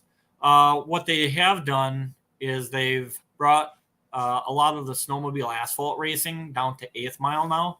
So do you need a chute? No. It's personal preference. And I know a lot of people made fun of me at that time. I had a chute and I'm like, hey man, it's my life. I want to make sure I make it home tonight, and I just never want to see a chain case break. I have seen sleds that have chain case break or the chain break, and you can't stop it. That's why they, another thing they mandatory did was if you're running a certain class, they want the brake to be on the drive axle itself. So in case you do break a chain, you can still stop it. So, but that still doesn't mean that you can't lose a track, and it happens. So, yeah, better. Throwing Spark says it's better to have it and not need it than ... Exactly. Yeah. Here's what we're talking about: groove clutches. This was a set of clutches that the guy sent in, and he says, I am burning belts every time I try and take off. And I said, what is going on? And he says, I don't know, but I'm sending in my clutch to you. He says, I don't know what's going on. He says, and I need to have it fixed. As you can see in those pictures, that is nothing but destroying belts every time he went out. And I was able to fix the clutch. What happened was on that specific clutch, they had where the buttons, the spider buttons were, it was just jammed, tight, and the clutch wouldn't move. So every time he went to engage, it would smack the belt and it would just stay there and burn the belt. And I went through that whole clutch. I believe I ended up putting new sheaves on that primary clutch right there. I sent the clutch back to him and called back a couple of days later. He says, unbelievable job. He says, thank you very much. And I believe it was a customer from Colorado that said he will definitely use our products from now on, and definitely have his clutches checked out a little bit more. Yeah. Was this scoring and all the marks from blowing a belt and all the metal fibers causing that? It was, a lot of it is just the rubber getting smashed in between there. And then he was running a Kevlar belt. So the Kevlar cords were actually grooving the clutch that bad. Yeah. Yeah. Wow. That's a mess. When I seen that picture, I was like, oh my goodness. Yeah. That's one of the pictures that I sent over to Snowtech magazine. And then I sent them the same clutch when it was going back, and they're like, oh my God. Yeah, we definitely have to do an article on that. That picture right there is a spider before. Basically, that came out of a clutch, and I believe you might have another picture of after what we do in our blast cabinet. So there it is. Yep. So that's before and after picture of the same spider, and that is where we use walnut shells. Walnut shells will actually walnut blasting. clean. Yep, it'll clean the aluminum without distorting it. So we can clean the components really, really good, and they come out looking like brand new. So that's another thing is we get a lot of compliments on how clean the clutches are. Especially with you have the two-stroke sleds that have a lot of oil and dirt residue that gets from the oil seal leaking a little bit, or if just dirt residue from just dirty clutch compartments. So, and that takes that right off. And are you cleaning it for performance? Or are you cleaning it also to check for hairline cracks and fractures? Oh, we check everything. In fact, that's the one thing is the way I have my stations right now in the shop is to first of all assess the damage, if there is any kind of damage to the clutch, if there's any cracks.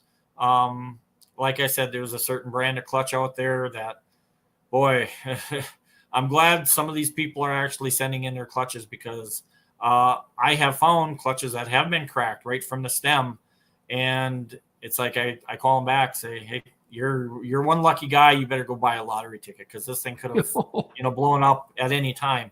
So we assess the damage right away, or what needs to be replaced, and then we disassemble every clutch. Then it goes back to the assembly area where we assemble with some of our products. We have a lot of replacement products, like we have. Here, I'll move you over. Pin and roller kit. Yep. Let me move you over here. Yep, there you go. Like this is our Articat drive clutch pin, bush roller, and spacer washer kit. And we have, like, here's our Thunder Shift rollers, for the Skidoo TRA clutch. So that was a question I was going to get to, is about the rollers in the secondary of the Skidoos. I have broken them personally, and you see a lot of people breaking them. Are those the heavy duty ones that you showed me right there? Actually, those are primary rollers, but we do actually, we started selling the secondary rollers, which is our own material that we've designed. And we have a lot of dealers that have been telling us, you need to come up with a roller that is going to be a lot stronger, tougher than the rollers that are in the Skidoo secondary right now, because a lot of them are damaging rollers, and when you damage a roller on that Skidoo, you're not going anywhere. At least some of the other models, if you damage a roller, you can actually kind of work your way home, but these things just lock right up. So I think a lot of the cause of that is people that, they'll put it in reverse, they'll go backwards, and then when they go back to forward, the clutch isn't like rested up against the helix. And I think what happens is it kind of, it's a smack that actually cracks the rollers, where ours are a little bit different material where it actually absorbs that impact. And we've been selling a ton of them. I mean, I think our machine shop has just done, probably just this season, our 4th order, which should probably be coming in any day now. So we're selling a ton of them all over the place. Yeah, that's good to know that you have them, because there's one brand that everybody recommends, but now I know that I can send people your way for those rollers, because that is a common problem, and I've seen it. Yes. And I actually mentioned to my friend that was unloading sleds in the trailer. I said, buddy, you gotta let the RPM drop right down to idle before you slam it into reverse or start brapping it, because you can hear it slamming, and it's like, that's where you're going to break those rollers out, especially when it's really cold, when it's minus 30, minus 40 degrees. You're not going to have a fun day, Exactly. Yep. And some, they're actually buying the rollers. They're like, well, I'm scared. I'm hearing horror stories. I just want a set of rollers so I can keep them with me. And if they have to, they can, find a garage and actually change them, Yeah. Yeah. I just, if they're worried like that, you might as well just change them right away, and then it's peace of mind. And they are quieter too. It does quiet in that shift down from reverse to forward. Correct. I blew mine when I blew my belt. My belt went out, and it cracked my rollers. Now they might have already been cracked, who knows? And it also broke the nut off the other end of the gear in the chain case. Wow. I shattered my chain case. It was a mess. I was full bar though on my 800. So I thought I blew the thing up. It died fast, and I believe it. Yeah, it was bad. They were talking about Kakuna, Wisconsin, and that's the first race that Rob Reinhardt seen, and it blew his mind. And then Timothy says, Robert, that's where Terry won in 2015. In 2016, you got second, and Tim was third. Yep. And here's where Tim and I, we being good friends, he's like, you know what? He goes, I'm going to try this, and we actually got his sled set up for Asphalt, and we actually eliminated a lot of the cars and the bikes and everything. Oh my God, it was a lot of fun. So yeah, it's cool. Really cool. Yeah, Rob that's where we raced. Great job, by the way, he says. That's awesome. So is this the clutch before it went back, that one that we showed earlier? That picture right there is in the process. So that is how the clutch came to me, like the top half, and just for a promotional thing, that I could put on Facebook, and people that come to the snow shows. That's in process. So that's exactly how, if I was standing right by the blaster cabinet. So I said, you know what? I said, I'm just going to blast half of this clutch and show the difference of how clean we can get these clutches. So that's an in-process picture right there. Yep. Cool. I like it. Anything that people should be doing to clean their clutches, or any products they should be doing it at home? I would say just air, just compressed air. I know a lot of people use brake clean inside their clutches, and believe it or not, brake clean or any kind of solvent actually attacks the bushings and will make them swell. And when you do that, they become brittle and you're going to have problems.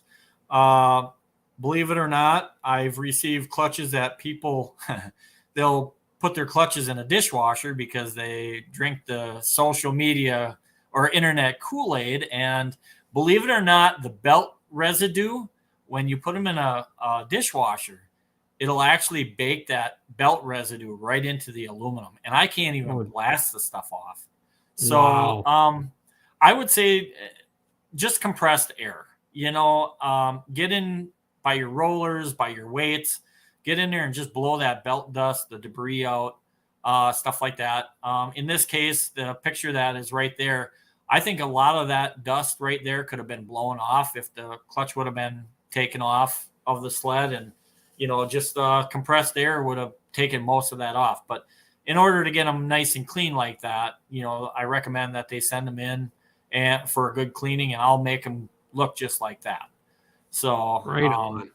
Yeah. So can you put anything, like, I know when storing my sled in my sled stays in the trailer in the summertime, it'll get a chalky film on it. Is there anything you can put on them to avoid that?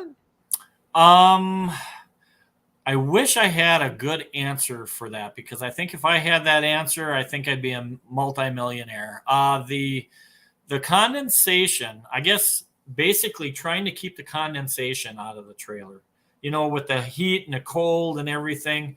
That's where I see a lot of the chalky residue show up. And I wish I had an answer. I think I know they sell bags of the little silica, sand packets or whatever. Maybe throwing something like that in the clutch compartment or something, just to keep that, that moisture from, because basically, and I know everybody has probably witnessed it, where, you have like a propane tank or even a 5-gallon gas can that sits outside, in the winter, and you see the frost on the outside. And I just think, okay, that frost is just like a clutch. It gets cold, and then you warm it up, and then it slowly gets cold again, and it attracts moisture, and it gets on the sheaves. And, that's another reason to pull off the side panel just before you're going to go for a ride. First, to inspect the clutch and make sure that it's in good working order. Another is to make sure that your clutches aren't full of frost or something, because you're going to possibly burn a belt. So it takes a couple of seconds just to take the side panel off and take a good look. You can, sometimes you'll come, you'll stumble across maybe a belt, maybe it's starting to delaminate on the top or something, or a cord is pulling through, or, like I said, you see a crack or something, Yeah, for sure. Now, Jacob Stoling, he asked, does graphite work as a lubricant, like in a button on a secondary? I would say if you have a dry graphite, you could probably use, but most of the time, you don't want to use any kind of oil or any kind of grease. I would say I've never used it before, but the thing is, you don't want to get that on your belt. Right. I think it would work its way up to the sheaves and get in between your belt and probably, get embedded in your belt. And I think you would start slipping the belt. So right now I recommend just regular compressed air to clean everything out. As far as the lube, oh boy, I think, if you could probably put it in by your spider buttons or something, but I still think that would probably work its way out and probably get in the clutch compartment somehow. Yeah, you really got to watch that, right? Yes, yeah. Good idea. Airflow helps the most, Timothy Hank says. Take them off and put them on a bench in the garage for the summer. That's a really good tip. Yes. Tim's not just another good looks. He's pretty clever there. Oh yeah. There's another picture of an in process. In fact, that's in the blast cabinet itself. So Yeah. It's high compressed air, and we use the walnut shells, and it just cleans that aluminum so nice. And it gets in all the little nooks and crannies, doesn't it? It does. And the people, I mean, I can't tell you how many people have called us and said, these aren't my clutches. It's like, yes, they are. When are you going to send my clutches back? Yeah, I believe it. Well, I know in the last one with all the little holes there, they were cleaned right out, just like it was brand new. Yep. And I try and get in because a lot of the debris actually gets settled into those. You see those little drilled holes on the outer edge. That's how the clutch gets balanced. They balance them, yeah. Every manufacturer does that. And believe it or not, there's a lot of debris that gets caught in those little drill points. So as well as the rest of the clutch. So it'll throw the clutch out of balance. And that's why we check every clutch that we disassemble and put back together. We check for balance and make sure that it's spot on before it leaves. Do you spin them up to RPM or how do you check that? Yes, it gets spun up to RPM and checked. We get them right to the, oh my God, just kind of like you'd have a tire on a balancing machine kind of thing. So we want to make sure these things are spot on, and we don't want any issues. And we have a lot of clutches that come in where people want us to change the shimming, especially like on the Arctic Cat or the Polaris. And anytime you rotate that assembly, you're changing the balance of everything. So we got to have a balancer. And that was one of the bigger investments that we purchased to make sure that we did this clutch rebuilding correctly. So we wanted to make sure that these things are going out the door, in better condition than what they came in. Nice. I love the care you guys take in that. That just shows, right? Yep. Picture me racing ATVs back in the day. Yeah, really. What is that? The GoPro -3? Oh, geez, yeah. That was somebody just off of the sideline. That's way before cell phones and GoPros. Nice. Nice. My friend Andy, he says you got to be crazy to race quads. Oh man, I'll tell you, it's when you're young and full of adrenaline. I can tell you that because I'm 53 now. I can't do it now. Yeah. Was that a Honda, the 250R? It's a Honda 250R, and believe it or not, the same Honda 250R that I won the points championships with in Wisconsin, I still have yet today. Really? That's awesome. Love that bike. Yep. Look at what Tim Hanks says. That was 75 pounds ago. He is right. He is right. I love it. Yeah, that's great. Oh, great bike, man. I'm glad you held on to it because those are hard to come by now, man. They're worth a fortune, especially the four-wheeler. You see, I think more three-wheeler 250Rs than you do the ATV versions, right? I actually started racing the ATCs. I had an 82 ATC 250R, and oh my God, yeah, that was something else. I actually traveled a little bit when I was racing that, and got to meet a lot of famous names: Dean Sundell, Jimmy White. I mean, back in the early days, the 80s, and but when they started outlawing the three-wheelers for racing, it's like, well, okay, we got to switch over to the quads. So, yep. This picture right here that you're showing is Dylan Brady Stevens. This is a Team Factory Arctic Cat racer that uses our products and won the championship, I believe, in 2021. And man, he's going to be, believe it or not, we're going to be in his that trailer for the Sioux 500. He's going to be one of the favorites for the Sioux 500. So we got their clutching figured out. Believe it or not, the owner of the race team came to us because they were having so many belt problems. They couldn't finish a race without blowing belts. And they said, we need some good clutching guys. We asked you to come on board. Hopefully you can help us. And ever since we've been on board, they have never blown a belt in all the racing that they've entered. It's just been absolutely great working with these guys, and the championships show for themselves. And that day right there was a very, very good day for Dylan Brady Stevens, and couldn't be happier, with our products and stuff like that. In fact, one of the races, the team owner, the sled was it was racing like 70 or 80 green laps, and it came in and at the end of the race, and the team owner says, well, I wonder how hot those clutches are. And I said, I'll show you how hot those clutches are. I ripped the side panel off. I took my hands and I was just ready to grab the clutches, and he goes, no. And I put my hands right on. He says, you got to be kidding me. Really? They could fry eggs on their clutches when they had, they were using other components and stuff. And he says, I can't believe it. And he says, well, I think we got our clutch problems figured out, at least our belt problems figured out.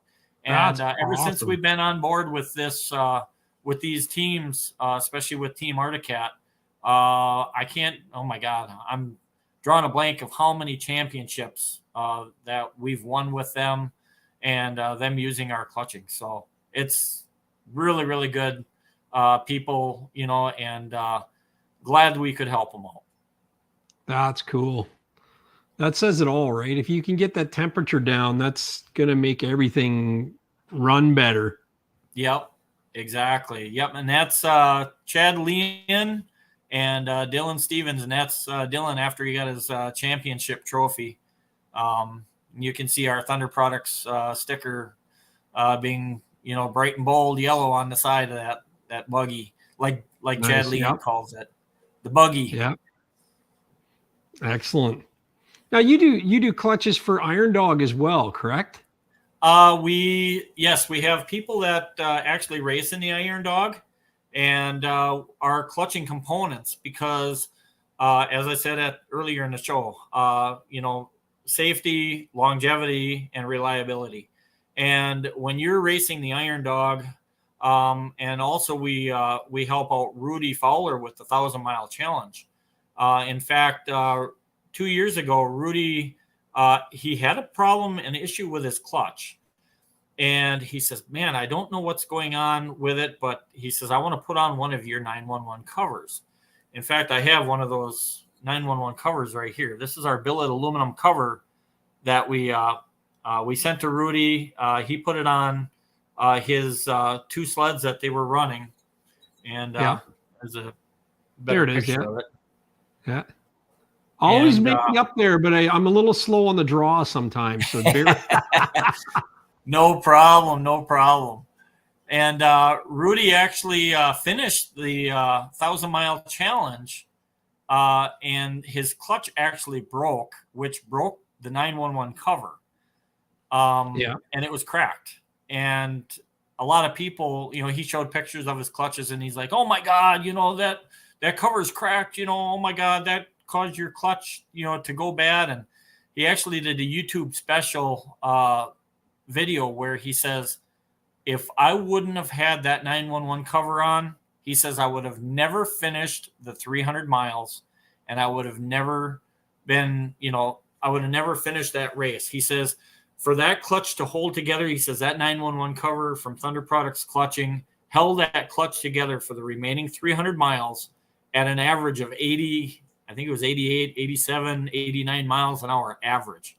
He says if that would have been the stock cover, he says that clutch would have been through the belly pan and out the hood and everything else. So, and Rudy's an awesome guy. We've been working with Rudy now for, I think this will be our third year now of working with Rudy. And the 1,000-mile challenge that he does benefits the Children's Foundation, and that's what we're about. We want to help people, and that's, if we can help them, keep going these, and make it to the end of these 1,000-mile challenge, and like the Iron Dog, if we can make them, last that entire ride and everything, and make it safe for them, and finish, in a top place. That makes it all worthwhile. Yeah. And sorry, I missed it because someone did ask about the 911 cover or mention the 911 cover in the chat early on, and I didn't realize that was a product of yours. Yep. Yeah, that's cool. Yep. And we have 911 covers for every model except for the Skidoo, because the Skidoo, the P drive, has that big dampener on, which we can't get around that. So we would love to, invent something that, would make it a little bit more sturdy, but honestly, that's a pretty darn good clutch. So haven't heard any real bad issues with those clutches. So I think it would be a waste of time just to try and reinvent something there. Yeah. Somebody came in late to the show and was asking what your thoughts were on the P drive. So I'm glad you touched on it again. I asked if there was any specifics, but I'm not sure that he answered that question. But yeah. This picture that's right there is, believe it or not, that is, I'm standing in the background. And of course, like Tim said, that's 75 pounds added on there. Yeah, I'm doing the number one.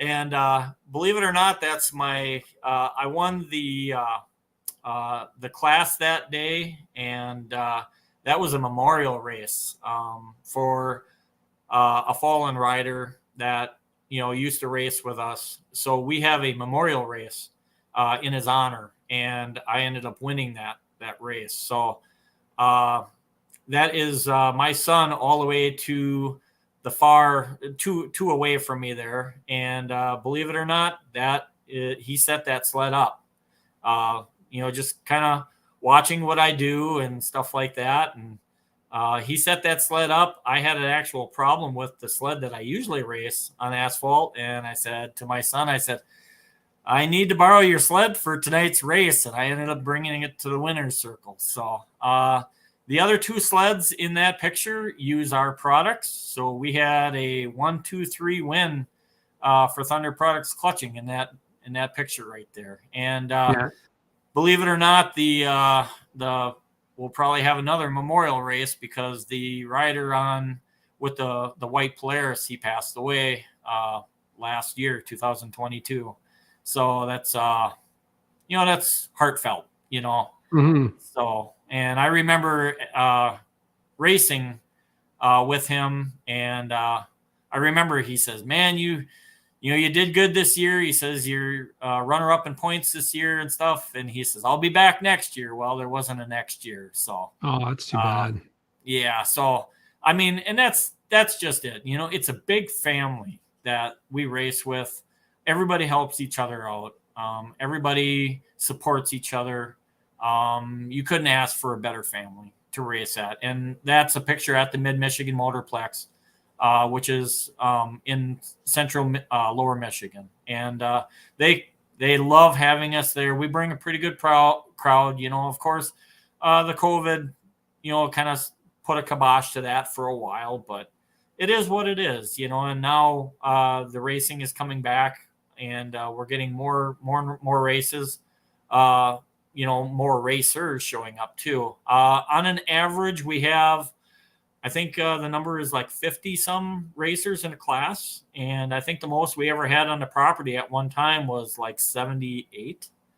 I think I'd be lying if I told you, but we also have a couple of radio shows that, they're like, my God, these people are racing sleds down the asphalt, and they're actually going faster than some of these pro mod cars. You got to come down and see it. So they have a live, broadcast and stuff. So it's pretty cool. We get a lot of people that come down to watch us, and they're pretty excited to see a sled, and the best part is that sled right there, that orange and black one, is actually my trail sled that got switched over to asphalt. Yeah. So right now, in fact, just Saturday, I put 150 miles on that sled, and it's so neat. And I actually did a radio show where somebody asked, how easy is it to switch a sled over from winter to summer? And what does it cost? Well, the price of a track depends on if you buy new. If you buy new for everything, you're going to spend probably about $3,000, $4,000. If you can find used tracks that are, used for a couple $100, a set of skis for about $500, I mean, you could actually get that, because that one right there is a turbo 4-stroke. We actually don't even change the tuning. We don't change the clutching. And we put a set of skis on it. We put a track on it, and we run it down the asphalt. So for less than, $1,000, you got a sled that you can use in the summer, you can use in the winter. And people ask me why I do it. And I said, well, I like to keep the gas fresh in the thing. So yeah, that's good to know. Is that a Hurricane turbo kit in that, or what are you running on that?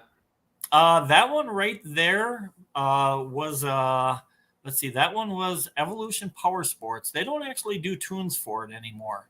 They kind of went side by sides. Their bread and butter is all side by sides now. And that one has the Evo Stage 4 program on it, and with a Evo exhaust, I think that one had the straight exhaust on it, and stock airbox, and that one was running, I think it was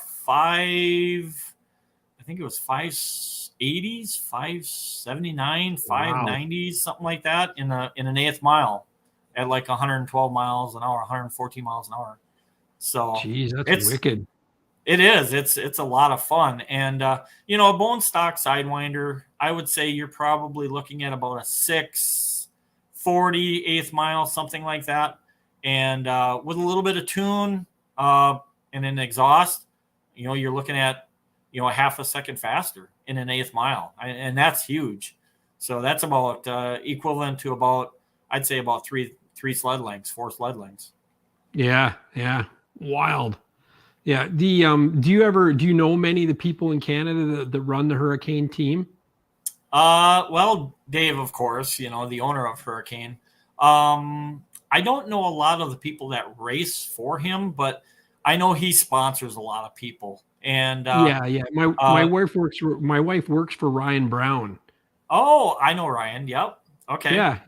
So yeah, he's really good. And I mean, he's a dealer for us. We're a dealer for him. We're always sending product back and forth, and it's he sells our products on his page and on his site and everything. So we have a really good partnership or relationship with Dave at Hurricane.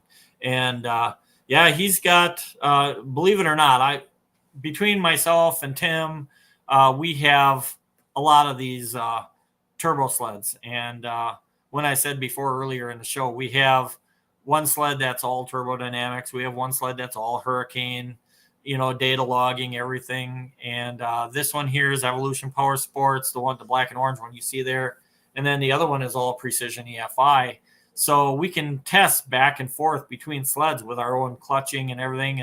And if we're out on the trail, we can have people, if they're looking at it and they're like, well, I'm curious, how does it run? Take it for a ride, see what you think. And cool. It's really neat. And that's one thing about where clutching is a major contributor to some of these high-speed runs.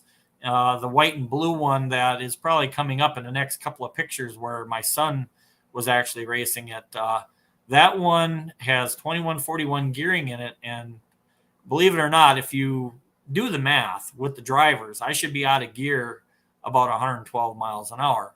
And with the machining that I have been specializing in working with, and doing on my own, it was not, let's see, was it last March? I think it was last March, almost a year ago, out on the bay here. The conditions couldn't have been more perfect. It was nice solid ice. It snowed, and then the snow settled. So there was about maybe 3 inches of good hard pack, and nice grippy snow underneath. And I don't run studs in my sleds at all. And one of the guys says, well, I wonder who's going to be the top dog today out on the lake. And he didn't say me. Well, after going through the radar at 142 miles an hour, he couldn't believe it. He says, yep. He says, boy, I was wrong. So to get 142 miles an hour out of a sled that should only be, the clutching only working to 112 miles an hour in the gearing, that's where I can machine overdrive into these clutches. So I'm going to take a drink here. Yeah, do that. There's a side conversation going on here that's really interesting. I don't know whether you're watching it. All Terrain TV started it with, do your slide lube, or what do you use so you're not melting slides? How does it not overheat? Is Jacob your son? No. Jacob says lots of idler wheels. And then Tim said, like Jake said, all wheels, no slides. But do you put the slides back on in the winter? Yes. Okay. Yep. So believe it or not, that orange and black one is all stock suspension, just lowered down. Wow. Has the front shocks are just lowered down, and the rear suspension, for the rear shock, we actually just make it's an adjustable strut, and you can actually get an inch of suspension because we still have the front shock, the center shock in the front of the rear suspension. So sweet. Yeah, it's like I said, it's low budget, but yet right there is a sled that, we go out, we make all these cars and stuff that are running, in the nines. We just make them look, very slow. Let's just put it that way. Wicked. There's an SRX. Yep. This is nice. This is Tom and Molly Huffman. And Molly is, I believe right now she's 12 or 13 years old. And Tom is a good friend of ours. He says, hey, he goes, I want to put your clutching into Molly's sled. And she's been dominating the vintage class for that CC. And that weight that she is using is one of our Thunder Products TSK weight, nice. fully adjustable. That's what's in that sled. Because it's such a low CC sled, they need to have a lightweight base weight to start out with, because they're not pushing a lot of horsepower, but they need the lightweight to get the RPMs up to where they want to be too. Like so that's that was a 440, right? I believe this one might be a 340, I believe. Oh, really? Yeah. And it's or it could be a 440. I can't remember offhand, but she absolutely loves her clutching. She shows up at the snow shows and she's signing autographs because, this is what we love. We love to see the younger crowd, getting involved, because I think a lot of the kids now these days are just into gaming and stuff like that. You don't see this, especially a girl that she's tough as nails too. I mean, she grass drags, she ice drags, and I think she's going to be doing asphalt drags here in a little bit too. Tim says it's a 440. I stand corrected. Does the sled stays at the right temp between runs, or use a calling cart setup? Basically what we do is if we have somebody extra at the track to, like for the asphalt, where they can push us up with a four-wheeler, we actually have like a set of dolly wheels that we put underneath the suspension. Yeah. And just before we're going to make our run down the track, we take them off the dolly wheels. We go in the burnout box. We do our burnout to get the slick heated up so it's better traction. We make our run down the track, and then we kind of shut it off after we pick up our time slip at the time slip booth. But there are a lot of guys that will run their sleds up to the staging lanes, down the track, and right back to their pit spot. A lot of them have cool downs. With the turbo 4-stroke, we just use like large industrial fans, and we blow it right through from the clutch compartment right to the exhaust side, and it cools it down to operating temperature that we need to have for the 4-stroke. A lot of the 2-strokes, to get more power, you want to have cold cylinders, hot pipes for more power. But the 4-stroke, 150 degrees, you're good.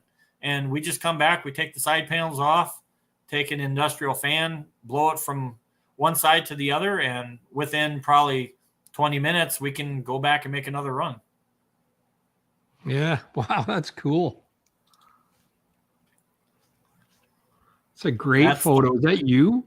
That is actually my oldest son. Yep. Is it really? Right on. Yep. He's 23 years old, and he's a good racer, good rider, and yep. Yeah, I love my boys. I love that they're taking after their dad. So yeah, that's right on. Well, think about when you started racing and now what they're racing as a start. Like, where's it going to go? Oh my God. Like, well, I hope my dream is to, I'm try and bring up my boys as best as I can, and, teach them right from wrong and stuff like that, which, Andrew, he's, everybody goes through their little phase and stuff like that, but, he's come out, he's a great kid. He's got his life going exactly the way he wants it right now. He's got a great job. And he adores, racing snowmobiles now with his new job. He can't do it every weekend like he wants to, but he'll get out there, as soon as he gets some, time and stuff like that. But, he's very close with dad, and, same with the other one. Corbin he's going to be 21 this year. And, I think he's on the white and blue one, which will be coming up here in a little bit. Right on. Right on. Are you seeing more like this is, Yamaha Arctic Cat turbo kind of thing? Are you seeing more Skidoo 900 Rs out there and Machs now that they've got yeah?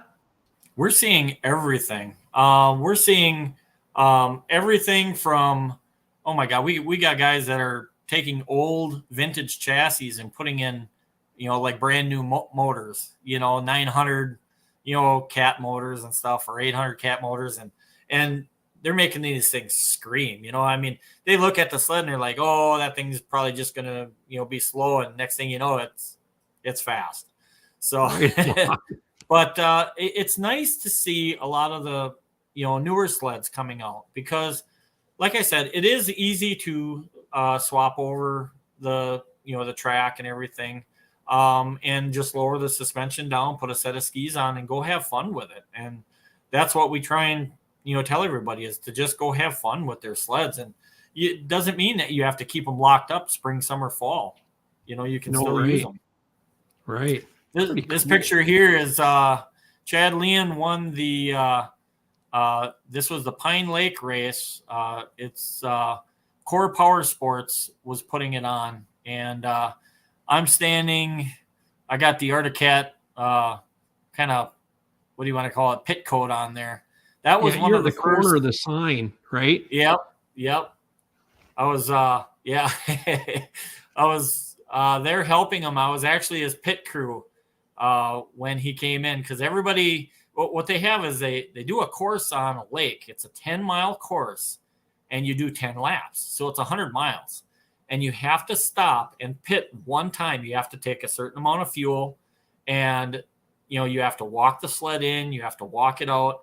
And that day was a Arctic Cat 7000. That's a 4-stroke. Everybody else is racing the 2-strokes, and they said, "Man, do you think we could win with a 4-stroke?" And I said, "Let's do it." So we did some clutching to it, and he came out on top that day.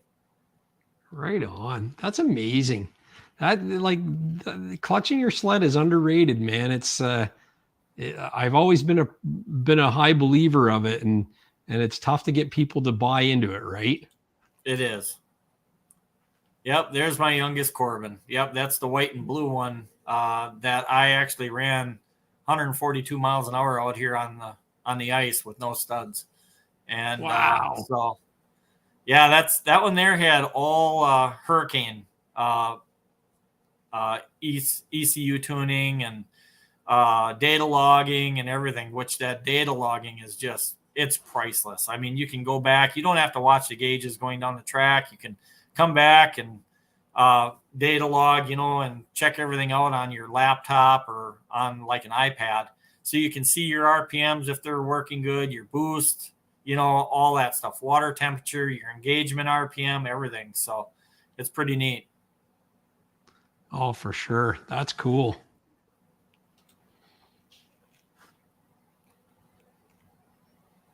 There's a picture of myself and Tim was runner-up that day on his Sidewinder. Nice. And this picture shown on your boat page on the website. And tell people how to find you. Like, where can they look you up?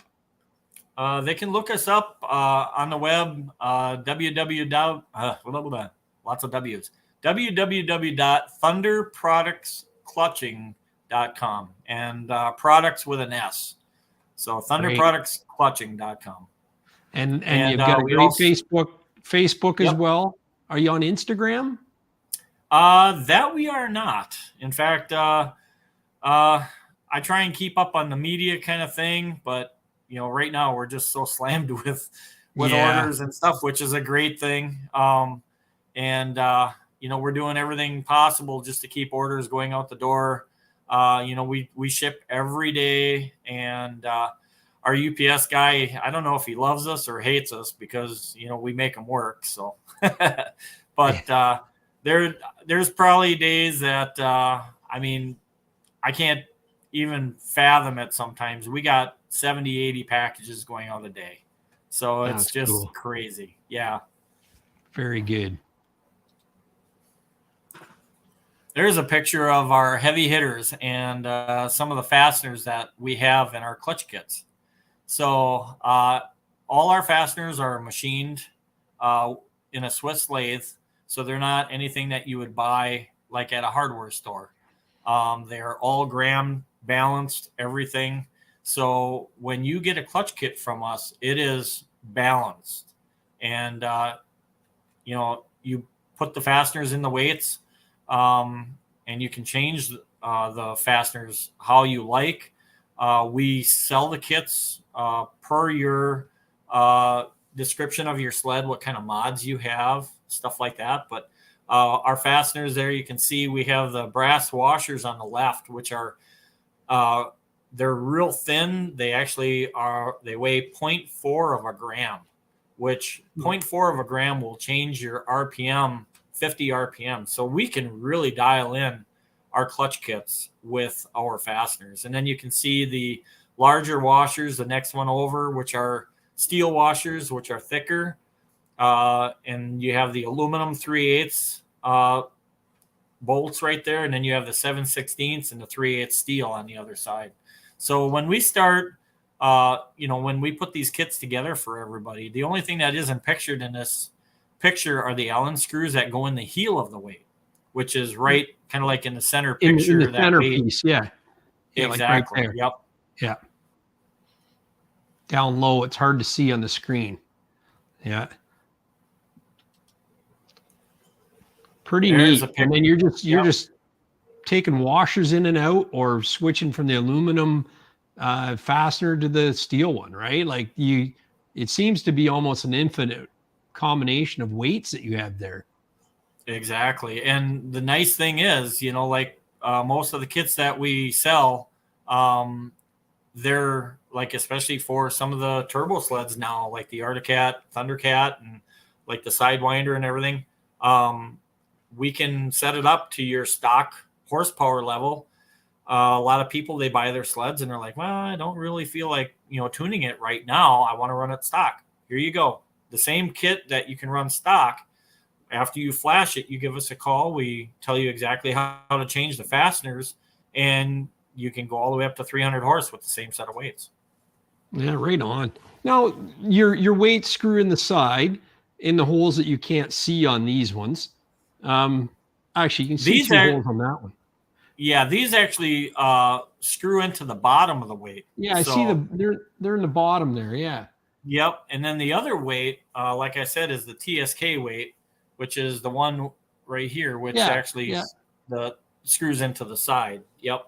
Now, is a side weight like a pin that actually screws in, no head on it, or does it have a hex head like this? It's a hex head. It's the same fasteners as what you see there. Is it an issue that they're hanging out the side, or does it matter balance wise? No, they still are balanced, and the way the weight is, and I'll try and get a good picture here. Here, let me. It's actually offset. Oh, it is So too. Okay, I see that. Yep. Yep. Hold So on, you let me- only put the screws in one side, and that Do you have a keeps it. screw there you can thread in there to show people? I do not, believe it or not. Terry, I come didn't on. grab one of those. I didn't. Oh, just show us the free keychain. We're good. I gotta pull that out on my own keychain here. There we go. Let's see. They're actually a clear plastic. Yeah, that's my own set of keys. See, I got it. Oh my goodness. See, and I'm No, wearing that's- well, the I was apparel wondering too. about those. There we go. Yeah. Yep. I'm a sucker for free hoodies. Hint, hint. Oh, absolutely. And clutch parts. Yeah, there you go. I'm a sucker for free hoodies and clutch parts. And it sounds like I got someone to install them too. So this is good. There you It's go. all good. Good. Hey, yeah. So what are we looking at here? This is one of our 911 covers. It's a billet cover, and I believe just by looking at it, might be it looks like a Polaris cover. So the 3 vent holes, to give you some information about these covers, the vent holes, better ventilation, keeps the heat out. It is a billet cover, so it's a lot more sturdy than the cast covers.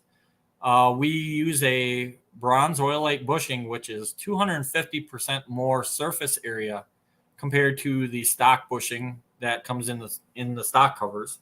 So an example would be we have guys that have 14,000 miles on their clutches and have not required a rebuild.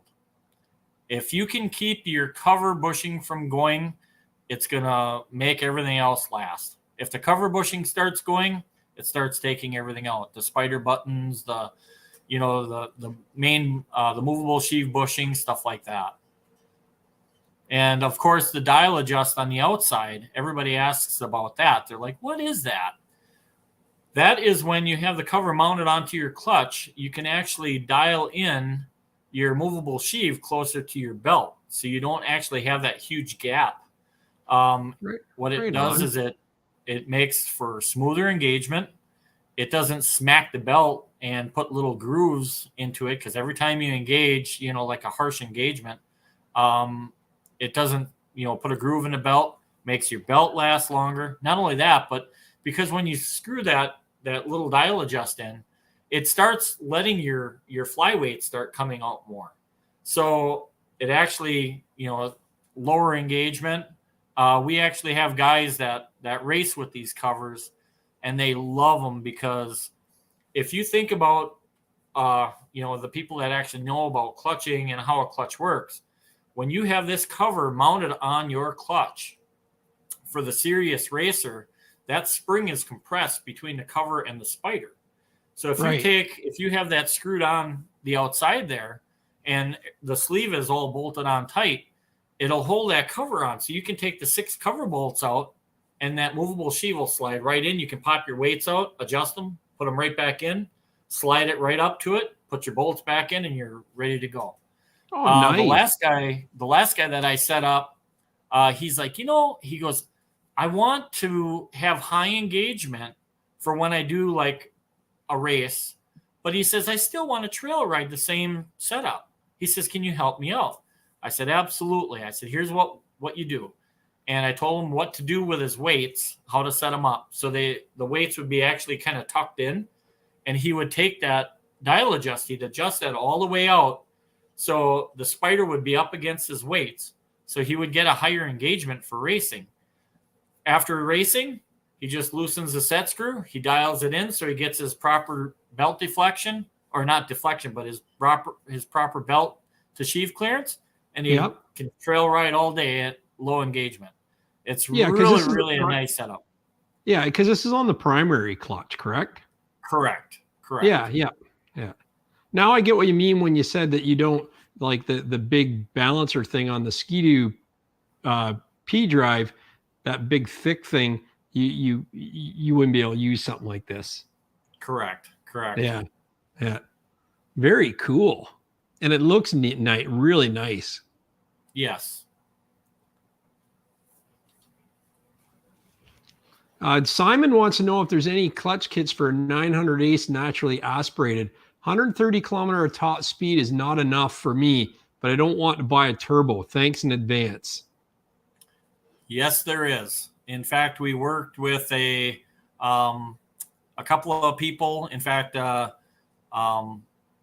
we did some testing last year on the 900 Ace, and we got them way more mile an hour, better, more reliable and longevity on the belt, smoother engagement, and just more pull, more excitement for the sled.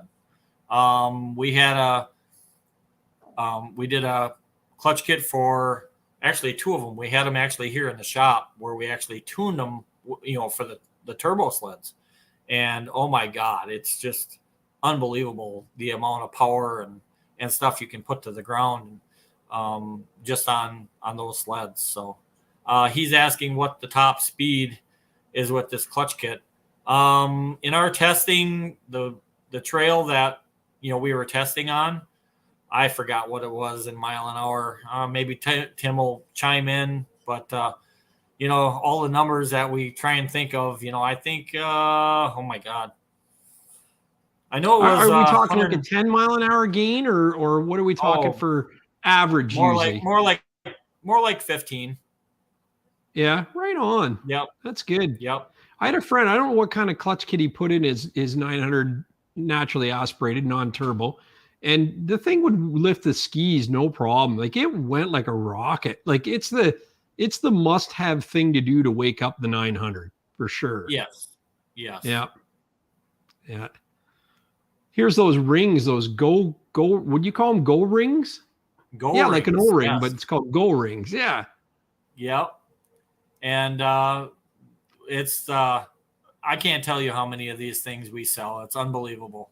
I mean, Articat clutches have been using the rubber O-rings, since the early 2000s. And I'll tell you, we have so many complaints of, harsh engagement, high engagement, and we just tell people, hey, for 1995, here you go. Put these in. You will not believe how it changes the whole aspect of the sled. And everybody that we sell tons of them, it's just unbelievable. Yeah. So there's the article right there that SnowTech actually did. And they did a test themselves and couldn't believe it. So they're like, oh my God, this is like one of the best products ever made. So that's cool. Simon says, thanks a lot. He's going to contact you in a few days. Awesome. That's I love hearing that. There's the Sidewinder. Yep, there's Tim. There, see, we got everybody. Really? Right on. Yep, that's Tim racing his Sidewinder, and that's his trail sled too. So that's crazy. Yep, and his was even I think he had an aftermarket suspension put underneath that, but the front shocks are still the stock ones, and he had different skis and everything, and his was running like 570s, 560s in the 8th mile. And that one was set up. That one's set up with all turbodynamics stuff with everything, the screen, digital screen, and everything. So cool. Pretty wild. You guys get to play with something from every performance manufacturer, the top ones anyway, right? Right. Oh, this is great because I was hoping you had a picture of that installed on a clutch. Yep. This was a SnowTech article that was called The Tortured Primary Clutch. And it is exactly like what it says. I mean, these clutches, believe it or not, go through so much abuse. People, if they would actually see one in action, they would probably, it's so mind-blowing. It's unbelievable. In fact, if people want to look up my YouTube, I actually have some some videos. If they just do in the search bar, my name, Terry Burmeister, I have videos where you take these little digital cameras, just a 6mm camera that plugs into your phone, and I tape it into the clutch compartment right on the belt guard, and you can actually watch the belt, how it works, and where it goes up in the primary, how it shifts, everything, what happens when you hit the brake. And let me tell you, you talk about something flopping a belt around. Oh my God, it's just crazy to see what a belt goes through. If people would see what a belt goes through, especially on those videos, they would be more appreciative of these belt manufacturers, because it's not just going, like up and down like this. That thing is flopping. It's hitting the belt guard and everything else. So when you take your belt guard and you look at the bottom of the belt guard, that's from hitting your brakes really hard. So that's what the marks come from. Yeah, that's wild. Jacob Massart came back for his meeting. He said, still going. Oh, yeah. It's been an awesome show. I'm having so much fun. But yeah, I'm glad you have a picture of that installed on a primary, because that looks great. Mm-hmm. And you can see how you could dial that in now, that adjuster, because the other one was so flat on, you couldn't get an idea that was something that you screw in and out. Yep. Yeah. Here's some springs. What do you know about springs? Let's hear this. Okay. Springs. Well, we have what's called, in fact, I got them here. Even though a spring compresses, you think of a spring. In fact, I got one here. Even though people think that a spring just goes in and out, it actually doesn't. The spring actually, when you're compressing it, will actually twist as it's going up and down. It's just the nature of the spring. What we have are our glide washers, and we make them for every model out there. We have, in fact, I'll get really close here. We got 2 black coated washers, and then we have 3 gold plated washers. And what we recommend is on each end of the primary spring in your clutch, you want one of those glide washers, the black ones, on each end of your primary spring. So what happens is, as that spring is still going in and out, because the tabs on these springs, in fact, I got to get closer to the camera. They'll dig in, right? They dig into the aluminum. And like I said earlier in the show, we do clutch rebuilding, and a lot of clutches that we're getting in, there was a clutch that had 14,000 miles on where the spring actually screwed its way right through the cover. The guy says, I think I better have this checked out. Wow. And I said, now next time, we got him a new cover and everything, and went through his clutch, and we sent him back some glide washers and said, use this from now on. And when you use the glide washers, it keeps everything moving nice and free also. Yeah. So it doesn't coil bind anything, and it keeps it from etching the aluminum, especially when you have a 911 cover on, this nice piece. You don't want to etch that whole, that surface there. It's like, so we recommend the glide washers for any application. In fact, our big Venom kits that we sell, our clutch kits, a lot of them come with the glide washers. So it's a reliability thing. That's great. And of course, we have, a lot of our springs. We have a manufacturer that does our springs exclusively. We use a certain type of wire that goes through a certain process. And I can honestly say, since Tim and I have owned the business now, I think we've had 2 springs break. And one of them was an operator error. He had the spring, it was a secondary spring. He had it way wound up tighter than what it should have been. And the other one, I believe, was a secondary spring, and it is what it is. For sure. Yep. Now, what are we looking at here? We got some tall, skinny ones, and we got some stubby ones. I'm taking it primary and secondary applications, but is there a way to tell the strengths beyond the color? The strengths, the rates, the spring rates, we actually, we have in our, like on our website, we have a spring that we show our rates and everything. So we don't keep anything hidden. We want people to know exactly what they're getting. The ones on the sides, the ones that are standing vertical, those are primary springs, and the three in the center, we just color code them. They're powder coated, and they have different twist rates, stuff like that, and side pressure weights. So like the bottom spring has a lot more side pressure. And if you look at the tangs, on each end, we can actually use more side pressure and less torsional twist on that. Yeah. Yeah. Very cool.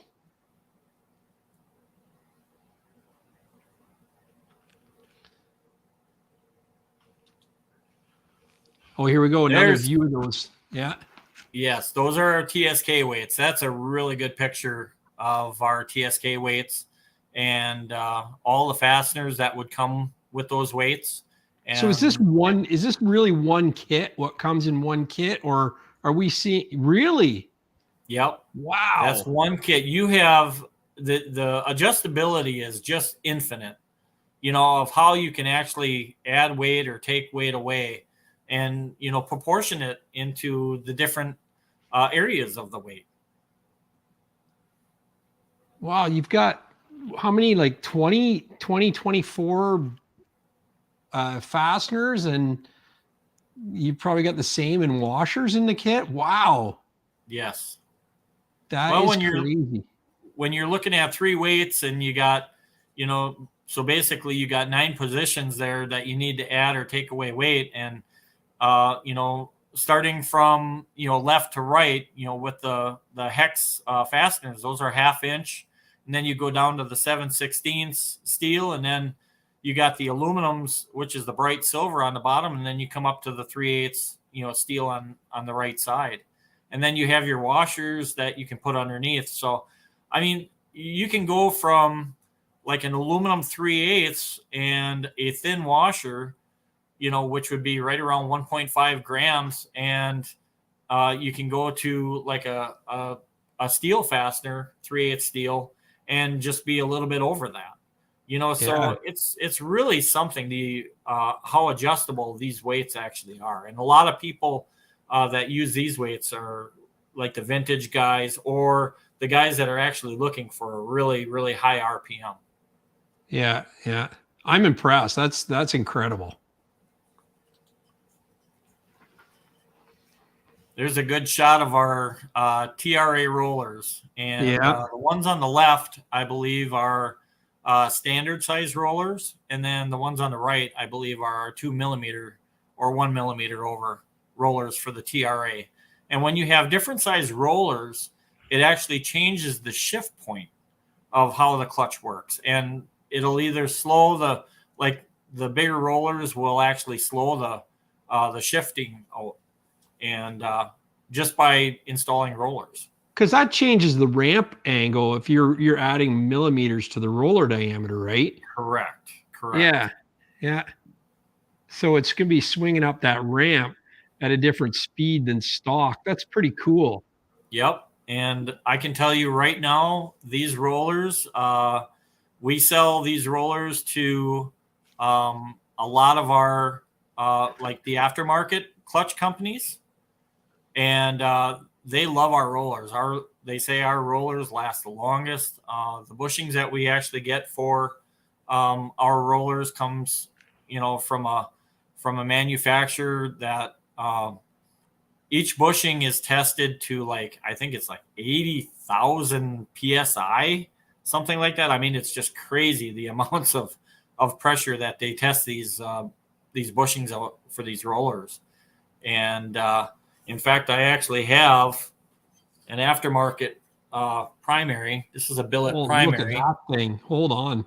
Yeah. That's a work of art. Yeah, this is all Billet machined. This is actually a Pro 4 clutch. A good friend of ours actually owns these. Try and get, he's even got it etched in there. And I mean, it's like jewelry. It looks like it came out of the DeLorean, Doc's DeLorean.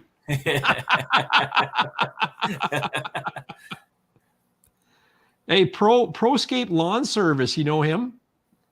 He says Terry is an amazing and a good friend, Shane. Oh, yep. Shane, he's a good buddy of mine. That's awesome. Rollers also increase or decrease force across the entire sheave. Yep.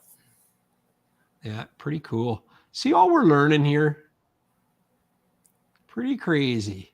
Yep. There's so much that is with clutches and clutching and just even, little things like these rollers that are pictured right now. A lot of people don't understand how just changing the size of a roller can change a shift point.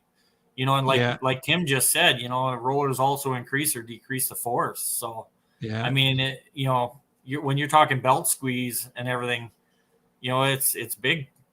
That's huge. Yeah. Man, when I was trying to get Roscoe to liven up, I wish I knew about you guys. I really do. The replacement for Roscoe, you're getting a call for sure. I'll guarantee you that. Yep. Yeah. Good. Pretty wild. I said that. I said, I can't believe I didn't know about Thunder till about a week ago. And Rob Reinhardt says, me neither, Gary. And All Terrain TV says a lot of wrong info there. Trail guys find out when something from a racer and it's two different riding styles. Yeah. Oh, yeah. That too.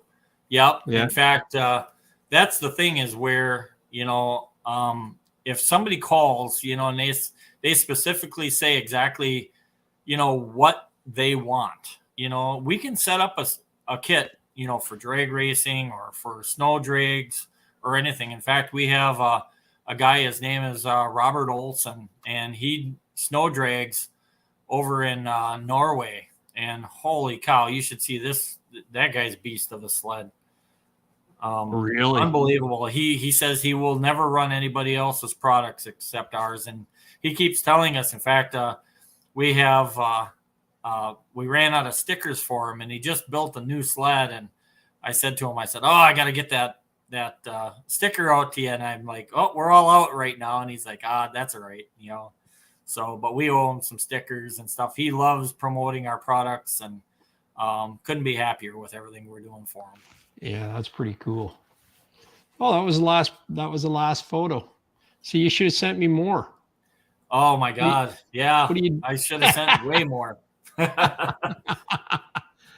No, that's cool.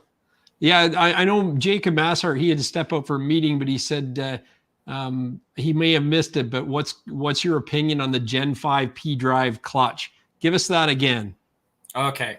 So he's got an 850 as well as I do. So we talked about the 600. That's the other sled. Yeah. I want to know about my 850 and Massart's 850. Okay. So I believe it was 2017 when the P drive came out. 2017, 2018. Yep. And that's right when we purchased the business from Lon Peterson in Minnesota. And the first thing we did was we're like, well, we got to do something with this new P drive clutch because a lot of these guys are going to be begging for clutch kits and, getting their sleds, their spring orders, stuff like that. So the first time I saw a P drive clutch, I'm like, oh my God, what did they do? Well, it was kind of nice what they did because they switched over to the flyweight design instead of having the old TRA where, you got to rip that whole clutch apart just to change, ramps and rollers and stuff like that. Now they got the flyweight design, and I'm like, oh, I think this is going to be a really, really nice, a really nice way of adjusting and stuff like that. And excuse me, it just I looked at the design and I'm like, oh boy, I'm like, hopefully it holds up.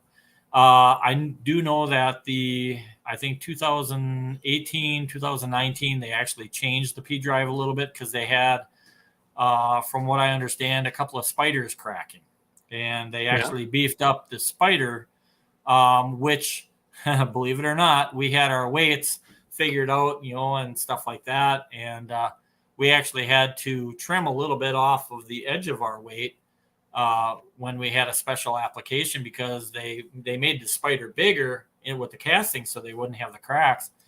And we found out that people were putting their kits in and they're like, hey, what's going on? Why aren't our weights shifting out? And so we had to fix that issue. We got that taken care of. But all the testing and everything with the P drive, the 850 example, I mean, when we can run a stock run, through the timers and through the speed trap at about 88, 89 miles an hour, and put in just a set of weights, not even change the primary spring, don't even change the secondary, and in the same amount of distance, go from, stock was 88, 89, and go to 100 mile an hour, 101 miles an hour. I mean, that's the proof in the pudding right there. And if we can make the clutch kit work so much better and grab the belt better, that's the amazing part of it. But I do like the P drive clutch. The only part I don't like is rebuilding it, because you got the little rollers I shouldn't say the rollers, the roll pins that hold the rollers in. Boy, those are a pain they're a bugger once in a while, but I kind of got a method of trying to get them out. So that's cool. Yeah, so it's not too bad, and I've rebuilt quite a few of them, and everybody's happy with them and everything. And I do know 2021 they had the rollers that are in the actual clutch itself, that where the spider rides up and down. You got the 2-part rollers. 2021 Skidoo had an offshore supplier that they were chipping. And I don't know if they had a recall on them. I think it was like a technical service bulletin where if you had rollers that were chipping, you could tell your dealer and they would get you new rollers. So I had a lot of them show up at the shop, for rebuilds with those rollers where they actually started chipping and coming apart. So, but other than that, it's a great clutch. What the unique design is how Skidoo actually incorporated the D keyway, or not keyway, but the on the taper shaft where it's timed, so that clutch is a degree off, so the balancing of it, holy cow, yeah, that's the engineers there are so clever. Yes, it's amazing that I didn't know that, but you hear about what you were just saying there. But you hear stories about every component where there's something so wildly engineered that it blows your mind, Yep. I just couldn't believe that when they had that D slot like that. It's all timed, just because of the engine, the vibration from the motor. Unbelievable. Yeah. So pretty crazy. Yeah, picking up my throwing park. Spark says he's picking up his Renegade X 600R this Saturday. Finally, I want it clutch for optimum mid range. Sounds like you're the guy, throwing Spark. So make sure you get in contact. www.thunderproductsclutching.com. Yep, and Tim Hank just mentioned, and in fact, like I said, I wasn't gonna name any names or anything, but if anybody's familiar with snowcross out there, Elias Ischel on the Skidoo, 19, 20, and 21, the national championships were with our clutching in it. Yeah, right on. And go ahead. Someone wants you to rehash an old story about how you helped a fellow racer in need and did a sled giveaway. Oh, okay. So here's a real long story made short. The guy that was controlling the burnout box at Mid-Michigan Motorplex, he's like, man, this is the coolest thing. I never saw snowmobiles racing on asphalt before. He says, how do you do this? And do you think I could do it? I said, I'll tell you what. I said, ask your boss if you can put a leg over the sled. I'll let you take mine for a rip down the track. Well, I did that. And he came back. He was crying. He was so happy. He says, oh my God, this is amazing. He says, I'm having so much fun. He says, I think what I'm going to do is I'm going to try and find a sled. And I said, you know what? I said, I actually know somebody who's selling an asphalt sled that they aren't using anymore. And I said, it's actually a really, really good price. He says, go get it. He says, I'll pay you for the sled. And he says, I'll start racing it. Well, he showed up at the track and he raced it for, I believe it was 2 races. And next thing you know, we didn't see him for a while. And I'm like, okay, what's going on? And I thought, oh boy, and he wasn't showing up at the track at all. And I asked the owner of the track, I said, where's the burnout box guy? And he says, he's got some issues, some really bad issues. And I'm like, oh boy. So I ended up getting a hold of him and he said, Terry, he says, I have a condition that I cannot race anymore. He said, I hate to put you through this. He says, my God, you've helped me out so much. He said, you got me into the racing. He says, but to be, safe, I don't want to hurt anybody on the track. I don't want to hurt myself. He says, I just can't do it. And it's a bad nerve disease. He can't, he can barely walk, stuff like that. And he says, what can you help me out with, as far as like the sled? I said, you know what we're going to do? I said, we're going to do what they call like a waffle, and I ended up picking up the sled. I paid him exactly what he wanted for the sled. And we did a waffle, and the extra money that we got from that, we actually gave him the extra money also. And man, it, helped him out, helped his family out, stuff like that. He's, a great friend and always will be a great friend. So we try and do the best for the community, for the people that, love the sport that we love. And, we just can't, we hate to see people down on their luck and going through, a situation where, they're losing, bodily functions and stuff like that. They can't walk or they have a hard time talking and stuff. And we try and do the best to help them out. Oh, that's awesome. Well, thank you for doing things like that. That's amazing. Yeah, it's it's tough, and every day, we're not getting any younger. It's like I said, this snowmobiling is such a small niche, and it's not like NASCAR racing or anything like that. But we just gotta get along, and everybody work together. I mean, we work with all our dealers and our competitors and stuff like that. I mean, we buy helixes from Dalton, and I mean we buy a ton of them. And why? Because they work, and could we have our own helixes made? Sure, we could have our own helixes made, but it's like, why hurt the other guy, and, yeah. But our weights, we have patents on our weights, and stuff. And we believe in our weights, and they've been in production for quite a long time. And basically it's a profile that works. They've been fine-tuned, and I know people have tried to copy our profile on our weights, and they haven't had any luck on it. So it's just really, really a good product. We believe in our product. It works. When we get the comments back from people, the phone calls and just the positive responses, everything, it's just it feels really good to I'm glad Tim and I we purchased this business, and we're going to be going 100% forward next year and from now on. Oh, that's great. Well, I thank you for your time tonight. We've blown past 3 hours. Fast.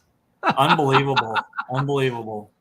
That's insane. And you've been really, really interesting in everything. And hopefully some of my fans will give you a call and say hi and stop in and see you. And we had a few people saying they're going to hit you up at Heydays this year. So that's really cool. So, Yep. And yeah, we're always in, so far we've been in the same spot that actually Lon and Peterson has been in for years, and that's EF7. So it's right by the kind of like the central food court kind of thing, right by the test track that they do the side-by-sides and the snowmobile jumping and the ATV jumping, UTV jumping. Cool. I got to get my butt down to Heydays one of these years too. So maybe it'll yes, be you this do. Year. Yeah, for sure. Yeah, definitely. And the more I hear about it, the more I want to go. Yeah. Yes. Throwing Spark says that I raised the bar again, Gary. Thank you, Terry and Tim, for all you do. Proscape says, like it was a great show, and I really appreciate your time tonight and the education too. If there's anything that you ever need, be sure to look me up. And do you have anything else to say as a closing remark? And then we'll get right to the credit. I'd say, to all the snowmobilers out there, just be safe on the trails. We always hate to hear of somebody, coming on the wrong side of the trail. We snowmobile ourselves, and this weekend we actually had a couple of people on our side of the trail, but we also had just this last weekend we had 4 deaths, and for snowmobiling, and it saddens my heart because it's like, this is a sport that I just love and I take to heart very much so. And we just, I just want to say that the trail isn't a racetrack. If you want to race, join an organization where they actually have scheduled events. The joy of snowmobiling, we want everybody to enjoy the, snowmobiling, be it younger, older, whatever, it's these things. I've said it many, many times on social media where these sleds coming out are just so powerful now. And, get some experience, before buying a super high horsepower sled, stuff like that. I know everybody wants to be the baddest on the trail, but man, there's a place and a time for everything. And honestly, I love the trails up in Canada. I've been to Manitoba, to Ontario, Beausejour, up by Winnipeg, and I love the one-way trails that they have up there. And I think if we had a lot more one-way trails, you wouldn't see the accidents like you do, down here that you do. And because Upper Michigan has probably, the most snow right now of everybody's coming over to ride. And we got a call from a guy from Maine the other day. He says, well, I heard you got snow. I got a brand new sled. I'm coming over to ride the UP just to break in my sled. I'm like, holy cow, dude. So It's pretty busy up here, but if everybody respects everybody out on the trail, that's where everybody, wins. And if everybody can help each other out, I know there's a lot of brand bias people out there. Even though you see us on a lot of Yamaha stuff, we have every sled, every brand of sled out there. We have Skidoos, we have Polaris, we have Arctic Cats, Yamaha, and we are not brand biased. We have clutch kits for every sled out there. Except for some of the older models, which our Excel spreadsheet doesn't go that far back. So It's like, we get a guy from, hey, well, I got a 1978, Rupp or whatever. And it's like, oh boy, it's like, oh, here we go. We got to try and figure out something. We try and help out as much as we can. Cool. But as far as everything, I mean, from Tim and myself, it's been a great ride. We're not stopping. We're going to be expanding here, getting more people, to work for us and stuff like that. We appreciate you, Gary, for, and I know it was short notice, getting us on the show and stuff like that. But dang, this was awesome tonight. I can't believe 3 hours just went by like that. So, and that's what people say all the time, right? And I get in trouble because it'll go 3 hours, 4 hours, and people would go, I've got 20 minutes tonight, you know, or I've never done anything like Larry Barrio. I've never done an interview more than 20 minutes. And are you sure it's 3 hours? And then 3 hours pass and he goes, we just hit 3 hours. Yeah. So there you go. Unbelievable. Yeah. No, that's cool. Well, I really appreciate it. This is a great show. I'm going to upload it to the podcast world tomorrow, and you can listen to it in your car or truck. And the YouTube replay is always going to be here. So yeah, if you want to hang around, I'm going to roll the credits, and then we can chat off the air. It sounds like we got a guy stopping in on the way to Canada. My lodge sessions that we have in 2 weeks on Family Day weekend. So maybe we can get you to throw a door prize in a hoodie or something for us. Oh, absolutely. You know, absolutely. Yeah. Well, let's chat, and I'll roll the credits, and we'll I definitely want to talk to you about clutching on my 850 and maybe a 600R if it comes into my life or not. So we'll see what happens. All right. Thank you so much. You bet. Thanks for having us. No problem. It's what makes the world goes round. That shows like tonight. Exactly. Yeah.